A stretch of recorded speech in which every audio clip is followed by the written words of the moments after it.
ಹಿಂದಿನ ತರಗತಿಯಲ್ಲಿ ನಾವು ಮಂತ್ರ 3 ಚರ್ಚೆ ಮಾಡಿ ಆ ವಿಭಾಗವನ್ನು ನಾವು ಒಂದು ರೀತಿ ಕಂಪ್ಲೀಟ್ ಮಾಡಿದ್ವಿ.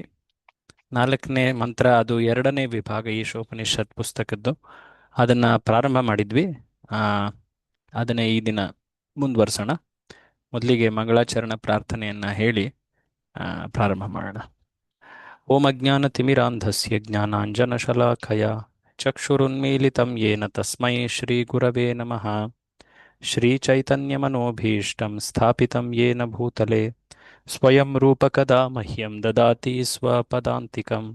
ವಂದೇಹಂ ಶ್ರೀಗುರೋ ಶ್ರೀಯುತಾಪದಕಮಲಂ ಶ್ರೀಗುರೋನ್ ವೈಷ್ಣವಾಂಶ್ಚ ಶ್ರೀರೂಪಂ ಸ ಅಗ್ರಜಾತಂ ಸಹಗಣ ರಘುನಾಥಾನ್ವಿತಂ ತಾಂ ಸಜೀವಂ ಸಾದ್ವೈತಂ ಸಾವಧೂತಂ ಪರಿಜನಸಹಿತಂ ಕೃಷ್ಣಚೈತನ್ಯದೇವಂ ಶ್ರೀರಾಧಾಕೃಷ್ಣಪಾದಾನ್ ಸಹಗಣ ಲಲಿತಾ ಶ್ರೀವಿಶಾಖಾನ್ವಿತಾಂಶ್ಚ. ನಮ ಓಂ ವಿಷ್ಣುಪಾದಾಯ ಕೃಷ್ಣಪ್ರೇಷ್ಠಾಯ ಭೂತಲೆ ಶ್ರೀಮತೆ ಭಕ್ತಿವೇದಾಂತ ಸ್ವಾಮಿನ್ನಿತಿ ನಾಮಿನೆ. ನಮಸ್ತೆ ಸಾರಸ್ವತೆ ದೇವೆ ಗೌರವಾಣಿ ಪ್ರಚಾರಿಣೆ ನಿರ್ವಿಶೇಷಶೂನ್ಯವಾದಿ ಪಾಶ್ಚಾತ್ಯದೇಶತಾರಿಣೆ. ನಮೋ ಮಹಾವದಾನ್ಯಾಯ ಕೃಷ್ಣಪ್ರೇಮಪ್ರದಾಯತೆ ಕೃಷ್ಣಾಯ ಕೃಷ್ಣಚೈತನ್ಯನಾಮ್ನೆ ಗೌರತ್ವಿಷೇ ನಮಃ. ಹೇ ಕೃಷ್ಣ ಕರುಣಾ ಸಿಂಧೋ ದೀನಬಂಧೋ ಜಗತ್ಪತೆ ಗೋಪೇಶ ಗೋಪಿಕಾ ಕಾಂತ ರಾಧಾ ಕಾಂತ ನಮೋಸ್ತುತೆ. ತಪ್ತ ಕಾಂಚನ ಗೌರಾಂಗಿ ರಾಧೆ ವೃಂದಾವನೇಶ್ವರಿ ವೃಷಭಾನುಸುತೆ ದೇವಿ ಪ್ರಣಮಾಮಿ ಹರಿಪ್ರಿಯೆ. ವಾಂಛಾಕಲ್ಪತರುಭ್ಯಶ್ಚ ಕೃಪಾ ಸಿಂಧುಭ್ಯ ಏವ ಚ ಪತಿತಾನಾಂ ಪಾವನೇಭ್ಯೋ ವೈಷ್ಣವೇಭ್ಯೋ ನಮೋ ನಮಃ. ಜಯ ಶ್ರೀ ಕೃಷ್ಣ ಚೈತನ್ಯ ಪ್ರಭು ನಿತ್ಯಾನಂದ ಶ್ರೀ ಅದ್ವೈತ ಗದಾಧರ ಶ್ರೀವಾಸಾದಿ ಗೌರಭಕ್ತವೃಂದ. ಹರೇ ಕೃಷ್ಣ ಕೃಷ್ಣ ಕೃಷ್ಣ ಹರೇ ಹರೇ ಹರೇ ರಾಮ ರಾಮ ರಾಮ ಹರೇ ಹರೇ. ಮೂಕಂ ಕರೋತಿ ವಾಚಾಲಂ ಪಂಗುಂ ಲಂಘಯತೆ ಗಿರಿಂ ಯತ್ಕೃಪಾತಮಹಂ ವಂದೇ ಶ್ರೀಗುರುಂ ದೀನತಾರಿಣಂ. ಹರೇ ಕೃಷ್ಣ. ಎಲ್ರಿಗೂ ಮತ್ತೊಮ್ಮೆ ನಾನು ನನ್ನ ಪ್ರಣಾಮಗಳನ್ನು ನಮಸ್ಕಾರ ಸಲ್ಲಿಸ್ತಾ ಈ ದಿನದ ಚರ್ಚೆನ ಪ್ರಾರಂಭ ಮಾಡ್ತಾ ಇದ್ದೀನಿ. ಈ ದಿನ ಬಹಳ ವಿಶೇಷವಾದಂಥ ಪವಿತ್ರವಾದ ದಿನ, ಪುರುಷೋತ್ತಮ ಮಾಸದ ಏಕಾದಶಿ. ಬಹಳ ವಿಶೇಷ. ಸಾಮಾನ್ಯವಾಗಿ ಏಕಾದಶಿ ತಿಥಿ ಅದು ವಿಶೇಷವೇ, ಅದರಲ್ಲೂ ಕೂಡ ಪುರುಷೋತ್ತಮ ಮಾಸದ ಏಕಾದಶಿ ಅದು ಬಹಳಷ್ಟು ವಿಶೇಷ. ಸೊ ತಾವೆಲ್ಲರೂ ಕೂಡ ಈ ದಿನ ಭಗವಂತನ ಚಿಂತನೆಯಲ್ಲಿ, ಜಪದಲ್ಲಿ, ಸೇವೆಯಲ್ಲಿ ಕಳೀತಾ ಇದ್ದೀರಾ ಅಂತ ನಾನು ಭಾವಿಸ್ತೀನಿ. ಈ ದಿನ ನಾವು ಈ ಶ್ರೀಲ ಪ್ರಭುಪಾದರ ಗ್ರಂಥ ಪುಸ್ತಕ ಈಶೋಪನಿಷತ್ ಓದಲಿಕ್ಕೆ ನಮಗೊಂದು ಅವಕಾಶ ಇದೆ. ಇದನ್ನ ಒಳ್ಳೆಯದಾಗಿ ಬಳಸ್ಕೊಳ್ಳೋಣ ಬನ್ನಿ. ಸೊ ಇಲ್ಲಿವರೆಗೆ ಯಾರು ಶ್ಲೋಕವನ್ನ ಉಚ್ಚಾರ ಮಾಡಿಲ್ವೋ? ಮಾಡ್ಬೋದು. ಯಾರು ಮಾಡಿಲ್ಲ ಇಲ್ಲಿವರೆಗೆ?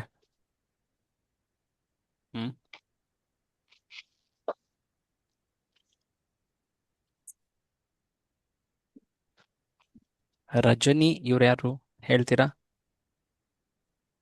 ಹರೇ ಕೃಷ್ಣ ಪ್ರಭು. ಹರೇ ಕೃಷ್ಣ ಪ್ರಭು. ಹೇಳಿ. ಹರೇ ಕೃಷ್ಣ. 2 ಶ್ಲೋಕ ಹೇಳಿದೆ ಪ್ರಭು. 2 ಹೇಳ್ಬೇಕು. ಹೌದು, ಹೇಳಿ. ಓಂ ಪೂರ್ಣಮದ ಪೂರ್ಣಮಿದಂ ಪೂರ್ಣಾತ್ ಪೂರ್ಣಮುದಚ್ಯತೆ ಪೂರ್ಣಸ್ಯ ಪೂರ್ಣಮಾದಾಯ ಪೂರ್ಣಮೇವಾವಶಿಷ್ಯತೆ. ಮಂತ್ರ 1. ಈಶಾವಾಸ್ಯಮಿದಂ ಸರ್ವಂ ಯತ್ಕಿಂಚ ಜಗತ್ಯಾಂ ಜಗತ್ ತೇನ ತ್ಯಕ್ತೇನ ಭುಂಜೀತಾ ಮಾ ವೃಧ ಕಸ್ಯ ಸ್ವಿದ್ದನಂ. ಹರೇ ಕೃಷ್ಣ ಪ್ರಭು. ಹರೇ ಕೃಷ್ಣ. ಧನ್ಯವಾದ. ವರಲಕ್ಷ್ಮಿ, ಜ್ಯೋತಿಬಾಯಿ ಅವ್ರ ಜೊತೆ ವರಲಕ್ಷ್ಮಿ ಅಂತ ಇದ್ದೀರಲ್ಲ, ಹೇಳಿದ್ರ ನೀವು? ಪ್ರಯತ್ನ ಮಾಡಿ. ಓಂ ಪೂರ್ಣಮದಂ ಪೂರ್ಣಮಿದಂ ಪೂರ್ಣಾತ್ ಪೂರ್ಣಮುದಚ್ಯತೆ ಪೂರ್ಣಸ್ಯ ಪೂರ್ಣಮಾದಾಯ ಪೂರ್ಣಮೇವಾವಶಿಷ್ಯತೆ. ಈಶಾವಾಸ್ಯಮಿದಂ ಸರ್ವಂ ಯತ್ಕಿಂಚ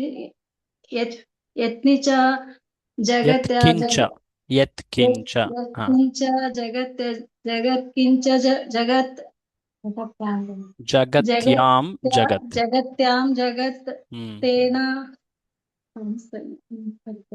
ತೇನ ತೆಕ್ತೇನ ಭುಜಿಂತ ಮಾ ಗೃದ್ಧ ಕಸ್ಯ ಸಿದ್ಧನಂ. ಭುಂಜೀತ, ಅದು ಭುಂಜೀತ. ಇಲ್ಲ ಓಕೆ, ಪ್ರಭು, ರೆಸ್ಪೆಕ್ಟ್ ಇಲ್ಲ ಅದಕ್ಕೆ. ಹೌದಾ? Respect ಓಕೆ, ಹಾ ಪರವಾಗಿಲ್ಲ ಪ್ರಭು. ಪರವಾಗಿಲ್ಲ. ಆಯ್ತು. ಮಂಜುಳಾ ಅವರು ಪ್ರಯತ್ನ ಮಾಡಿದಿರಾ ಮುಂಚೆ? ಮಂಜುಳಾ, ಹೇಳ್ತೀನಿ ಪ್ರಭು. ಹರೇ ಕೃಷ್ಣ, ಹೇಳಿದ್ದೀನಿ ಪ್ರಭು. ಟ್ರೈ ಮಾಡಿ, ಟ್ರೈ ಮಾಡಿ. ಓಕೆ. ಪೂರ್ಣಮದಃ ಪೂರ್ಣಮಿದಂ ಪೂರ್ಣಾತ್ ಪೂರ್ಣಮುದಚ್ಯತೆ ಪೂರ್ಣಸ್ಯ ಪೂರ್ಣಮಾದಾಯ ಪೂರ್ಣಮೇವಾಶಿಷ್ಯತೆ. ಈಶಾವಾಸ್ಯಮಿದಂ ಸರ್ವಂ ಯತ್ಕಿಂಚ ಜಗತ್ಯಾಂ ಜಗತ್ ತೇನ ತೆಕ್ತೇನ ಭುಂಜೀತಂ ಮಾ ಕೃಧಃ ಕಸ್ಯ ಸಿದ್ಧನಂ. 9 ಪುನೀತ್ ಕುಮಾರ್ ಹೇಳಿದ್ದೀರಾ ನೀವು ಮುಂಚೆ? ಯಾರಿದು ಪುನೀತ್ ಕುಮಾರ್ ಅಂತಿದ್ದಾರೆ, ಹೇಳಿದ್ದೀರಾ ಮುಂಚೆ? ಪ್ರಭು ಹೇಳ್ಬಿಡಿ, ಲಾಸ್ಟ್ ಆಗಿ ಹೇಳಿ.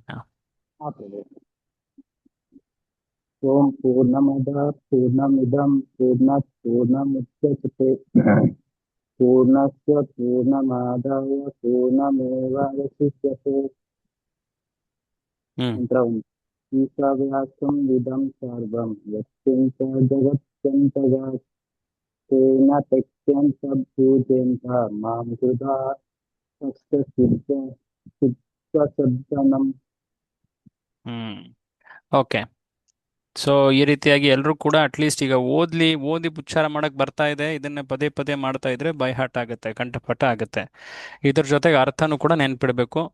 ಪ್ರತಿ ಕ್ಲಾಸಲ್ಲೂ ನಾನು ಹೇಳ್ತಾ ಇದ್ದೀನಿ, ಯಾವುದೇ ಕಾರಣ ಹೇಳಬೇಡಿ. ಪ್ರಯತ್ನ ದಿನ ಮಾಡ್ತಾ ಇದ್ರೆ ಅದು ಬರುತ್ತೆ, ಯಾರಿಗೆ ಆದರೂ ಬರುತ್ತೆ. ನೀವೇನು ಆ ರೀತಿಯಾಗಿ ನನಗೆ ಬರೋದೇ ಇಲ್ಲ ಅಂತ ಹೇಳಿ ಹೆದರೋದು ಬೇಕಿಲ್ಲ. ದಿನ ಪ್ರಯತ್ನ ಮಾಡಬೇಕು. ಅದಕ್ಕೆ ಪ್ರತಿ ಕ್ಲಾಸಲ್ಲೂ ಕೂಡ ಅದನ್ನ ಹೇಳಿಸೋದು. ಓಕೆ, ಈಗ ನಾವು ನಮ್ಮ ಚರ್ಚೆ ಪ್ರಾರಂಭ ಮಾಡೋಣ.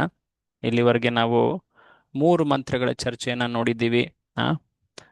ವಿಶೇಷವಾಗಿ ಈಶಾವಾಸ್ಯ ತತ್ವ, ಅದರ ಪಾಲನೆಯ ಲಾಭಗಳು, ಅದನ್ನು ಪಾಲಿಸದೇ ಇದ್ರೆ ಆಗೋ ನಷ್ಟಗಳು, ಅದೆಲ್ಲವನ್ನು ಕೂಡ ನಾವು ಚರ್ಚೆ ಮಾಡಿದ್ದೀವಿ. ಅಲ್ಲದೆ ಹಿಂದಿನ ಕ್ಲಾಸ್ನಲ್ಲಿ ನಾವು ಆ ಓಪನ್ ಬುಕ್ ಕ್ವೆಶ್ಚನ್ ಬಗ್ಗೆನೂ ಚರ್ಚೆ ಮಾಡಿದ್ವಿ. ಅದನ್ನ ಹೇಗೆ ಬರಿಬೇಕು ಅನ್ನೋದನ್ನು ಕೂಡ ಸಾಕಷ್ಟು ಡೀಟೇಲ್ಸ್ ನಿಮಗೆ ಹೇಳಿದ್ವಿ. ಪ್ರಯತ್ನ ಮಾಡ್ತಾ ಇದ್ದೀರಾ ಅಂತ ಅಂದ್ಕೊಳ್ತೀನಿ. ಮುಂದೆ ನಿಮಗೆ ಡೇಟ್ ಅನೌನ್ಸ್ ಆದಾಗ ಆಶ್ಚರ್ಯ ಪಡಬೇಡಿ, ನಮಗೆ ಸಮಯ ಕಡಿಮೆ ಇದೆ ಅಂತ ಎಲ್ಲ ಇದು ಹೇಳಬೇಡಿ. ಈಗಲಿಂದಾನೇ ಪ್ರಾಕ್ಟೀಸ್ ಸ್ಟಾರ್ಟ್ ಮಾಡಿ. ಓಕೆ, ಈಗ ಮಂತ್ರ 4ರಿಂದ 8ನೇ ವಿಭಾಗ. ಪ್ರಭುಜಿ ಹೇಳಿ. ಅದೇ ರಿಕಾರ್ಡ್ ಕಳಿಸ್ತೀರಾ ಅದ್ರದ್ದು? ನೀವು ಆಗ್ಲೇ ಅಪ್ಲೋಡ್ ಮಾಡಿದ್ದಾರೆ, ಅಪ್ಲೋಡ್ ಮಾಡಲಾಗಿದೆ. ಹಿಂದೆ ನಾನು ನಮ್ಮ ಮಾತಾಜಿಯವರು ಕಳಿಸಿದ್ರಲ್ಲ, ಅದೇ ಚಾನೆಲ್ ಅಲ್ಲಿ ಶ್ರೀಲ ಪ್ರಭುಪಾದ್ ಭಾಗವತ್ ವಿದ್ಯಾಲಯ ಅಂತ ಚಾನೆಲ್ ಇದೆ, ಆ ಚಾನೆಲ್ ಅಲ್ಲಿ ಅಲ್ಲಿ ಎಲ್ಲದು ಅಪ್ಲೋಡ್ ಆಗಿದೆ, ನೋಡಿ. ಅದು ನಾವೇ ಓಪನ್ ಮಾಡ್ಕೋಬಹುದು. ಮಂತ್ರ 4ರಿಂದ 8 ಈ ವಿಭಾಗವನ್ನು ನಾವು ಚರ್ಚೆ ಹಿಂದೆ ಪ್ರಾರಂಭ ಮಾಡಿದ್ವಿ. ಮಂತ್ರ 4ರಿಂದ 8 ಇದು ನಿಮ್ಮ ಹ್ಯಾಂಡ್ಬುಕ್ನಲ್ಲಿ, ನಿಮ್ಮ ಹ್ಯಾಂಡ್ಬುಕ್ ನಿಮ್ಮ ಕೈಲಿದ್ರೆ ನೋಡಿ. ಅದರಲ್ಲಿ ಹೆಸರು ಏನು ಕೊಟ್ಟಿದ್ದಾರೆ ಈ ವಿಭಾಗಕ್ಕೆ? ಯಾರ ಹತ್ರ ಇದೆ ಬುಕ್? ಮಹಾಭಾಗವತದ ದೃಷ್ಟಿ. ಮಹಾಭಾಗವತರ ದೃಷ್ಟಿ, ವಿಷನ್ ಆಫ್ ಮಹಾಭಾಗವತ ಅಂತ. ಸೊ ಈ ಪದ ಮಹಾಭಾಗವತ ಅನ್ನೋದು ಇದು ನಿಮಗೆ 6ನೇ ಶ್ಲೋಕದಿಂದ ಸ್ಪಷ್ಟ ಆಗ್ತಾ ಹೋಗುತ್ತೆ. ಅದಕ್ಕೂ ಮುಂಚೆ ಯಾಕೆ ನಾನೇನ್ ಭಗವಂತನನ್ನ ಕಾಣ್ಲಿಕ್ಕೆ ಆಗೋದಿಲ್ವಾ? ಆ ಪ್ರಶ್ನೆಗೆ ಉತ್ತರ ಈ 4 ಮತ್ತು 5ನೇ ಮಂತ್ರದಲ್ಲಿ ಹೇಳಲಾಗ್ತಾ ಇದೆ. ಅದನ್ನ ನಾವಿಲ್ಲಿ ನೋಡ್ತಾ ಇದ್ದೀವಿ.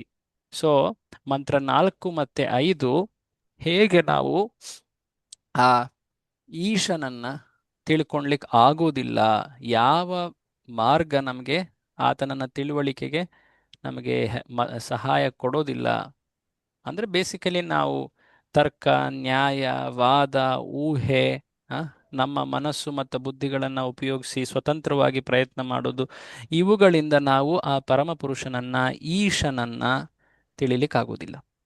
ಅದನ್ನು 2 ಮಂತ್ರಗಳು ಬೇರೆ ಬೇರೆ ರೀತಿಯಲ್ಲಿ ಎಕ್ಸ್ಪ್ಲೇನ್ ಮಾಡುತ್ತೆ, ಒಂದಾದ್ಮೇಲೆ ಒಂದು. ಅದನ್ನು ನೋಡೋಣ ಇವತ್ತು. ಮುಂದಿರುವಂತಹ 2 ಶ್ಲೋಕಗಳಲ್ಲಿ ಹೇಗೆ ನಾವು ಕಲಿಬಹುದು ಆತನ ಬಗ್ಗೆ, ಹೇಗೆ ನಾವು ತಿಳಿಬಹುದು ಅದನ್ನ ಹೇಳಲಾಗಿದೆ. ಆಮೇಲೆ 8ನೇದರಲ್ಲಿ ಆತನ ಗುಣಗಳನ್ನು ವರ್ಣಿಸಲಾಗ್ತದೆ, ಈಶನ ಗುಣಗಳು, ಪರಮ ಪುರುಷನ ಗುಣಗಳು. ಸೊ ಹಿಂದೆ ನಾನು ಈ ರೀತಿಯಾದಂಥ ಒಂದು ಚಿತ್ರವನ್ನು ನಿಮಗೆ ತೋರಿಸಿದ್ದೆ. ಆಗ ಈ ಚಿತ್ರದ ಉದ್ದೇಶ ಬೇರೆ ಆಗಿತ್ತು. ಆ ನೆನಪಿದೆಯಾ? ಈ ರೀತಿಯಾದಂಥ ಚಿತ್ರ ಹಿಂದೆ ತೋರಿಸಿದ್ವಿ ನಾವು ನಿಮಗೆ. ಹಾ ನೆನಪಿದೆ ಹಾ ನೆನಪಿದೆ. ಸೊ ಅಲ್ಲಿ ನೆನಪು ಮಾಡ್ಕೊಳ್ಳಿ, ಈ 6 ಜನ ಕುರುಡರು ಈ ಆನೆಯನ್ನು ಅವರು ಹಿಂದೆ ಎಂದೂ ಕಂಡಿಲ್ಲ. ಈಗ ಆನೆಯ ಬಳಿ ಬಂದು ಆನೆಯ ಬೇರೆ ಬೇರೆ ಭಾಗಗಳನ್ನು ಅವರು ಮುಟ್ತಾ ಸ್ಪರ್ಶಿಸ್ತಾ ಆನೆ ಅಂದ್ರೆ ಏನು ಅನ್ನೋದನ್ನ ಅವರು ತಿಳ್ಕೊಳ್ಲಿಕ್ಕೆ ಪ್ರಯತ್ನ ಮಾಡ್ತಾ ಇದ್ದಾರೆ. ಓಕೆ, ಯಾಕಿಲ್ಲಿ ಹೇಳ್ತಾ ಇದ್ದೀವಿ ಅನ್ನೋದನ್ನ ಈ ಸಂದರ್ಭದಲ್ಲಿ ವಿಶೇಷ ಅರ್ಥದಲ್ಲಿ ಹೇಳಲಾಗುತ್ತೆ. ಮೊದಲನೇದಾಗಿ ಇವರೆಲ್ಲರೂ ಕುರುಡರು. ಎರಡನೇದಾಗಿ ಇವರು ಎಂದೂ ಕೂಡ ಆನೆಯ ಬಗ್ಗೆ ತಿಳಿದಿಲ್ಲ. ಓಕೆ, ಈಗ ಇವರು ಈ ರೀತಿ ಪ್ರಯತ್ನ ಮಾಡಿದಾಗ ಇವರಿಗೆ ಆನೆ ಬಗ್ಗೆ ಪೂರ್ತಿಯಾಗಿ ತಿಳಿಲಿಕ್ಕಾಗುತ್ತಾ? ಆನೆಯ ದೃಶ್ಯ ಅವರ ಮನಸ್ಸಿನಲ್ಲಿ ಬರುತ್ತಾ? ನೋಡಿ, ಒಬ್ಬ ವ್ಯಕ್ತಿ ಇಲ್ಲಿ ಸೊಂಡಲ್ ಹಿಡಿದಿದ್ದಾನೆ ಅಲ್ವಾ ಕೆಳಗಡೆ. ಈತ ಏನು ಯೋಚನೆ ಮಾಡ್ತಾನೆ ಗೊತ್ತಾ? ಓ, ಆನೆ ಅಂದ್ರೆ ಒಂದು ದೊಡ್ಡ ಹಾವಿನಂತೆ ಅಥವಾ ಹಗ್ಗದಂತೆ ಅಂತ.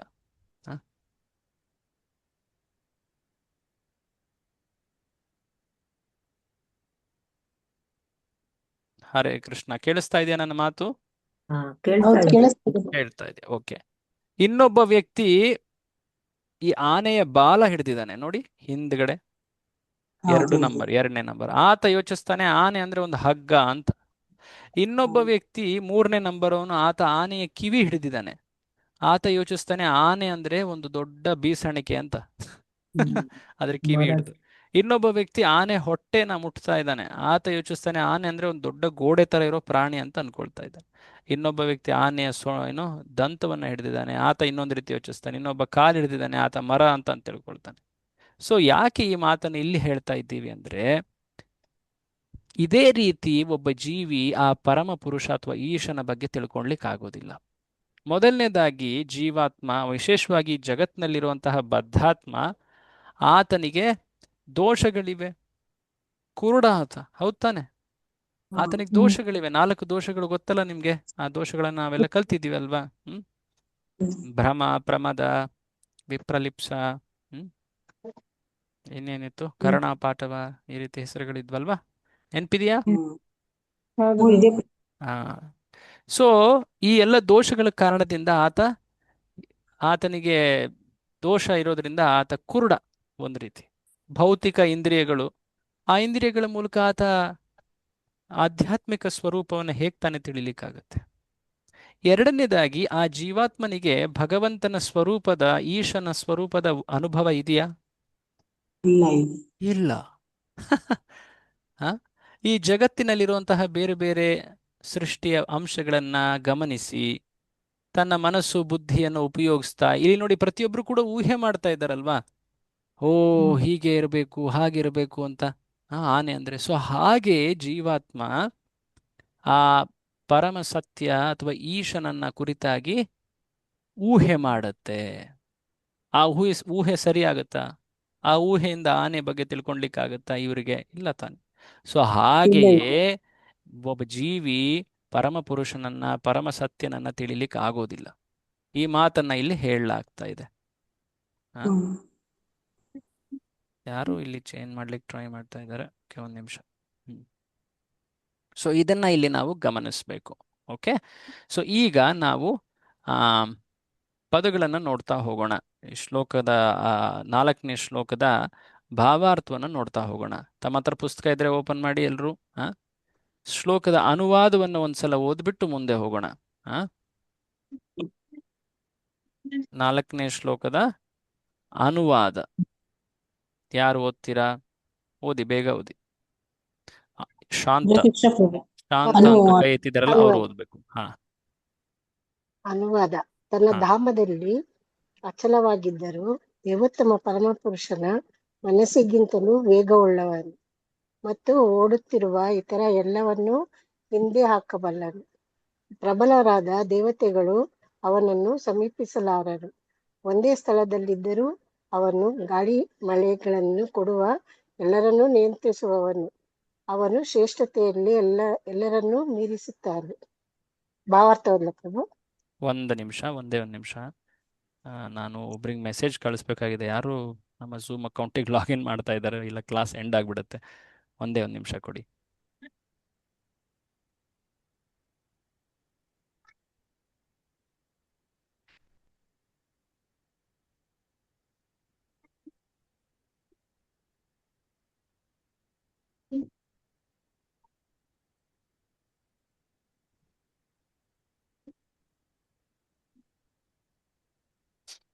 ಓಕೆ. ಸೊ ಇಲ್ಲಿ ನೋಡಿ, ಗಮನಿಸಬೇಕಾದಂಥ ಅಂಶ ಅಂದರೆ ಪರಮಪುರುಷ ಆತ ಸರ್ವೋಚ್ಚ. ಆತನನ್ನ ನಾವು ನಮ್ಮ ಶಕ್ತಿಯಿಂದ ಆತನ ಬಳಿ ಹೋಗ್ಲಿಕ್ಕಾಗೋದಿಲ್ಲ. ದೇವತೆಗಳು ಕೂಡ ಅವರಿಗೆ ಅತಿ ಉನ್ನತವಾದಂತಹ ಶಕ್ತಿ ಇರ್ತದೆ ದೇವತೆಗಳಿಗೆ, ಅವರೂ ಕೂಡ ಆತನ ಬಳಿ ಹೋಗಿ ತಿಳಿಲಿಕ್ಕಾಗೋದಿಲ್ಲ. ಹಾ, ಭಗವದ್ಗೀತೆಯಲ್ಲಿ ಶ್ರೀಕೃಷ್ಣ 10ನೇ ಅಧ್ಯಾಯದಲ್ಲಿ ಇದು ಏನು ಹೇಳ್ತಾರೆ, ವಿಭೂತಿ ಯೋಗ, ಆ ಅಧ್ಯಾಯದಲ್ಲಿ 2ನೇ ಶ್ಲೋಕ ಕೃಷ್ಣ ಹೇಳ್ತಾನೆ, ಹೇಗೆ ತನ್ನನ್ನ ಅತ್ಯಂತ ಜ್ಞಾನಿಗಳು, ಮುನಿಗಳು, ಋಷಿಗಳು ಕೂಡ ತಿಳಿಲಿಕ್ಕಾಗೋದಿಲ್ಲ. ಈ ಮಾತನ್ನ ಕೃಷ್ಣ ಅಲ್ಲಿ ಹೇಳ್ತಾನೆ.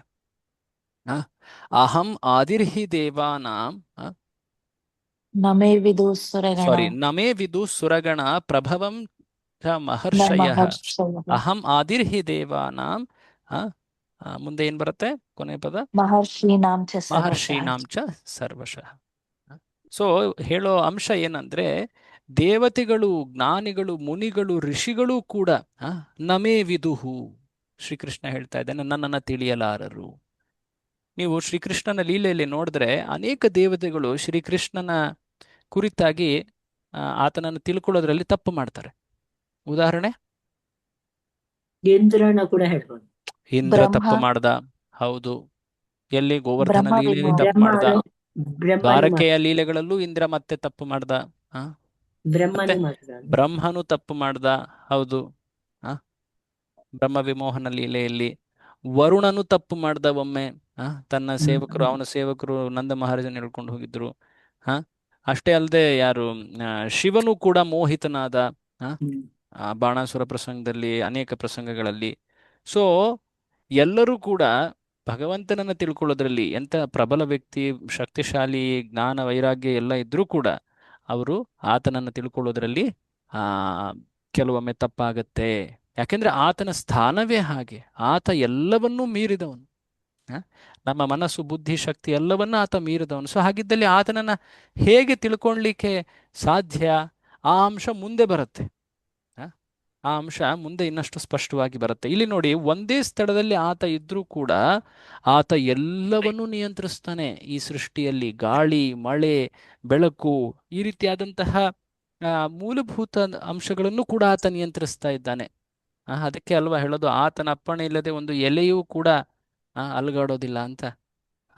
ಸೊ ಉಪನಿಷತ್ತಿನಲ್ಲಿ ಆತನ ಶಕ್ತಿಯ ಬಗ್ಗೆ ಹೇಳಲಾಗಿದೆ. ಅವನು ಶ್ರೇಷ್ಠತೆಯಲ್ಲಿ ಎಲ್ಲರನ್ನೂ ಮೀರಿಸ್ತಾನೆ, ಸರ್ವಶ್ರೇಷ್ಠ, ಸೂಪರ್ ಎಕ್ಸಲೆಂಟ್ ಅಂತ ಹೇಳ್ತಾರೆ.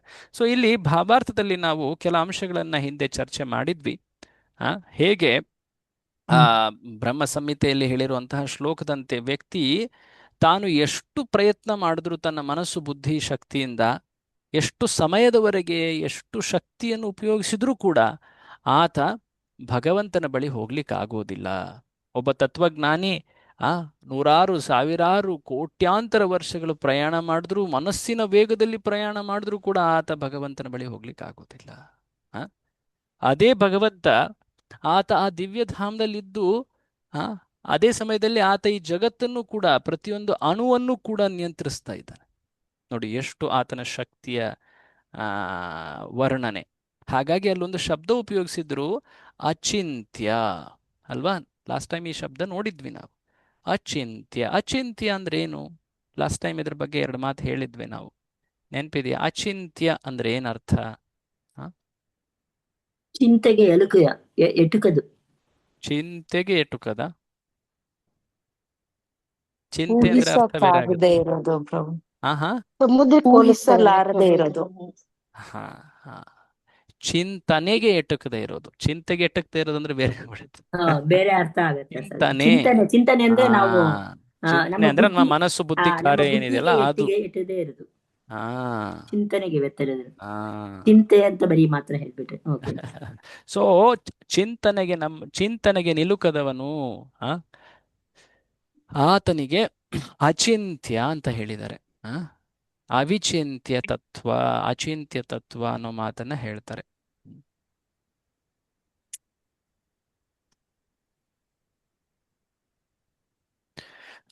ಓಕೆ.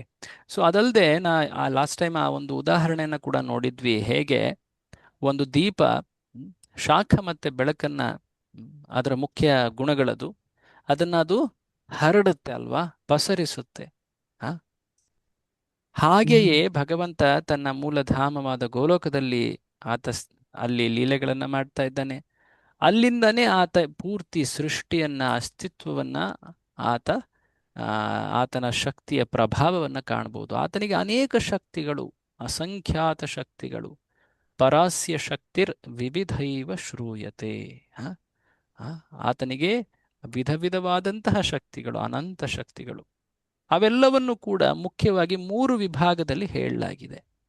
ಯಾವುದದು? ಲಾಸ್ಟ್ ಟೈಮ್ ನಾವು ಹೆಸರನ್ನ ನೋಡಿದ್ವಲ್ವಾ? ಏನದು ಹೆಸರುಗಳು? ತಟಸ್ಥ ಶಕ್ತಿ, ಬಾಹ್ಯ ಶಕ್ತಿ, ಅಂತರಂಗ ಶಕ್ತಿ, ತಟಸ್ಥ ಶಕ್ತಿ, ಬಹಿರಂಗ ಶಕ್ತಿ. ಸೊ ಈ ದಿನ ಲಾಸ್ಟ್ ಟೈಮ್ ನಾನು ಉದಾಹರಣೆ ಹೇಳಿದ್ನಲ್ವಾ, ಒಂದು ಸಮುದ್ರದ ತೀರದ ಉದಾಹರಣೆ.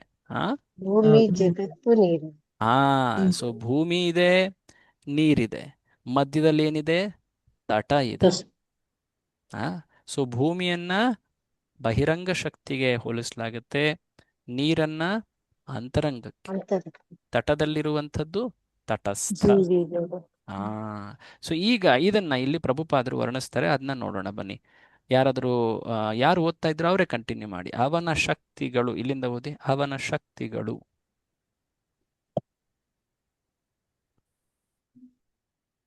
ಶಾಂತ, ಯಾರು? ಶಾಂತ ಮಾತಾಜಿ ಓದಿ.